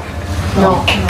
Allez, on se reconcentre. Monsieur, vous voulez l'amener à vous? Non, je viens de vous l'expliquer. C'est de la drogue.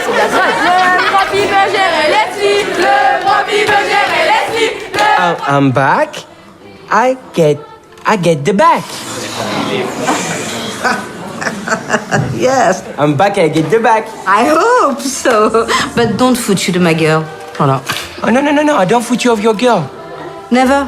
Neverland. J'avais raison, c'était je fus. C'est bien. Est-ce que je peux me permettre de répondre? Est-ce que je peux répondre à la question qui m'est posée? Si ça vous intéresse vraiment. Je vous autorise. La première chose que je constate, c'est qu'avant même de maîtriser un savoir, en l'occurrence l'imparfait du subjectif, vous êtes déjà en train de me dire que ça sert à rien. Commencez par le maîtriser. Commencez par le maîtriser et après vous pourrez remettre en cause le fait qu'on l'utilise. C'est bien. Et tu fais les choses dans le bon ordre. Si le jour où tu veux faire la révolution, tu apprends d'abord à avoir un diplôme et à te nourrir toi-même. D'accord? Et à ce moment-là, tu iras donner les leçons. Je dirais qu'il faut beaucoup de bravoure pour affronter ses ennemis, mais qu'il en faut encore plus pour affronter ses amis. J'accorde donc 10 points à Neuville, Long du Bas.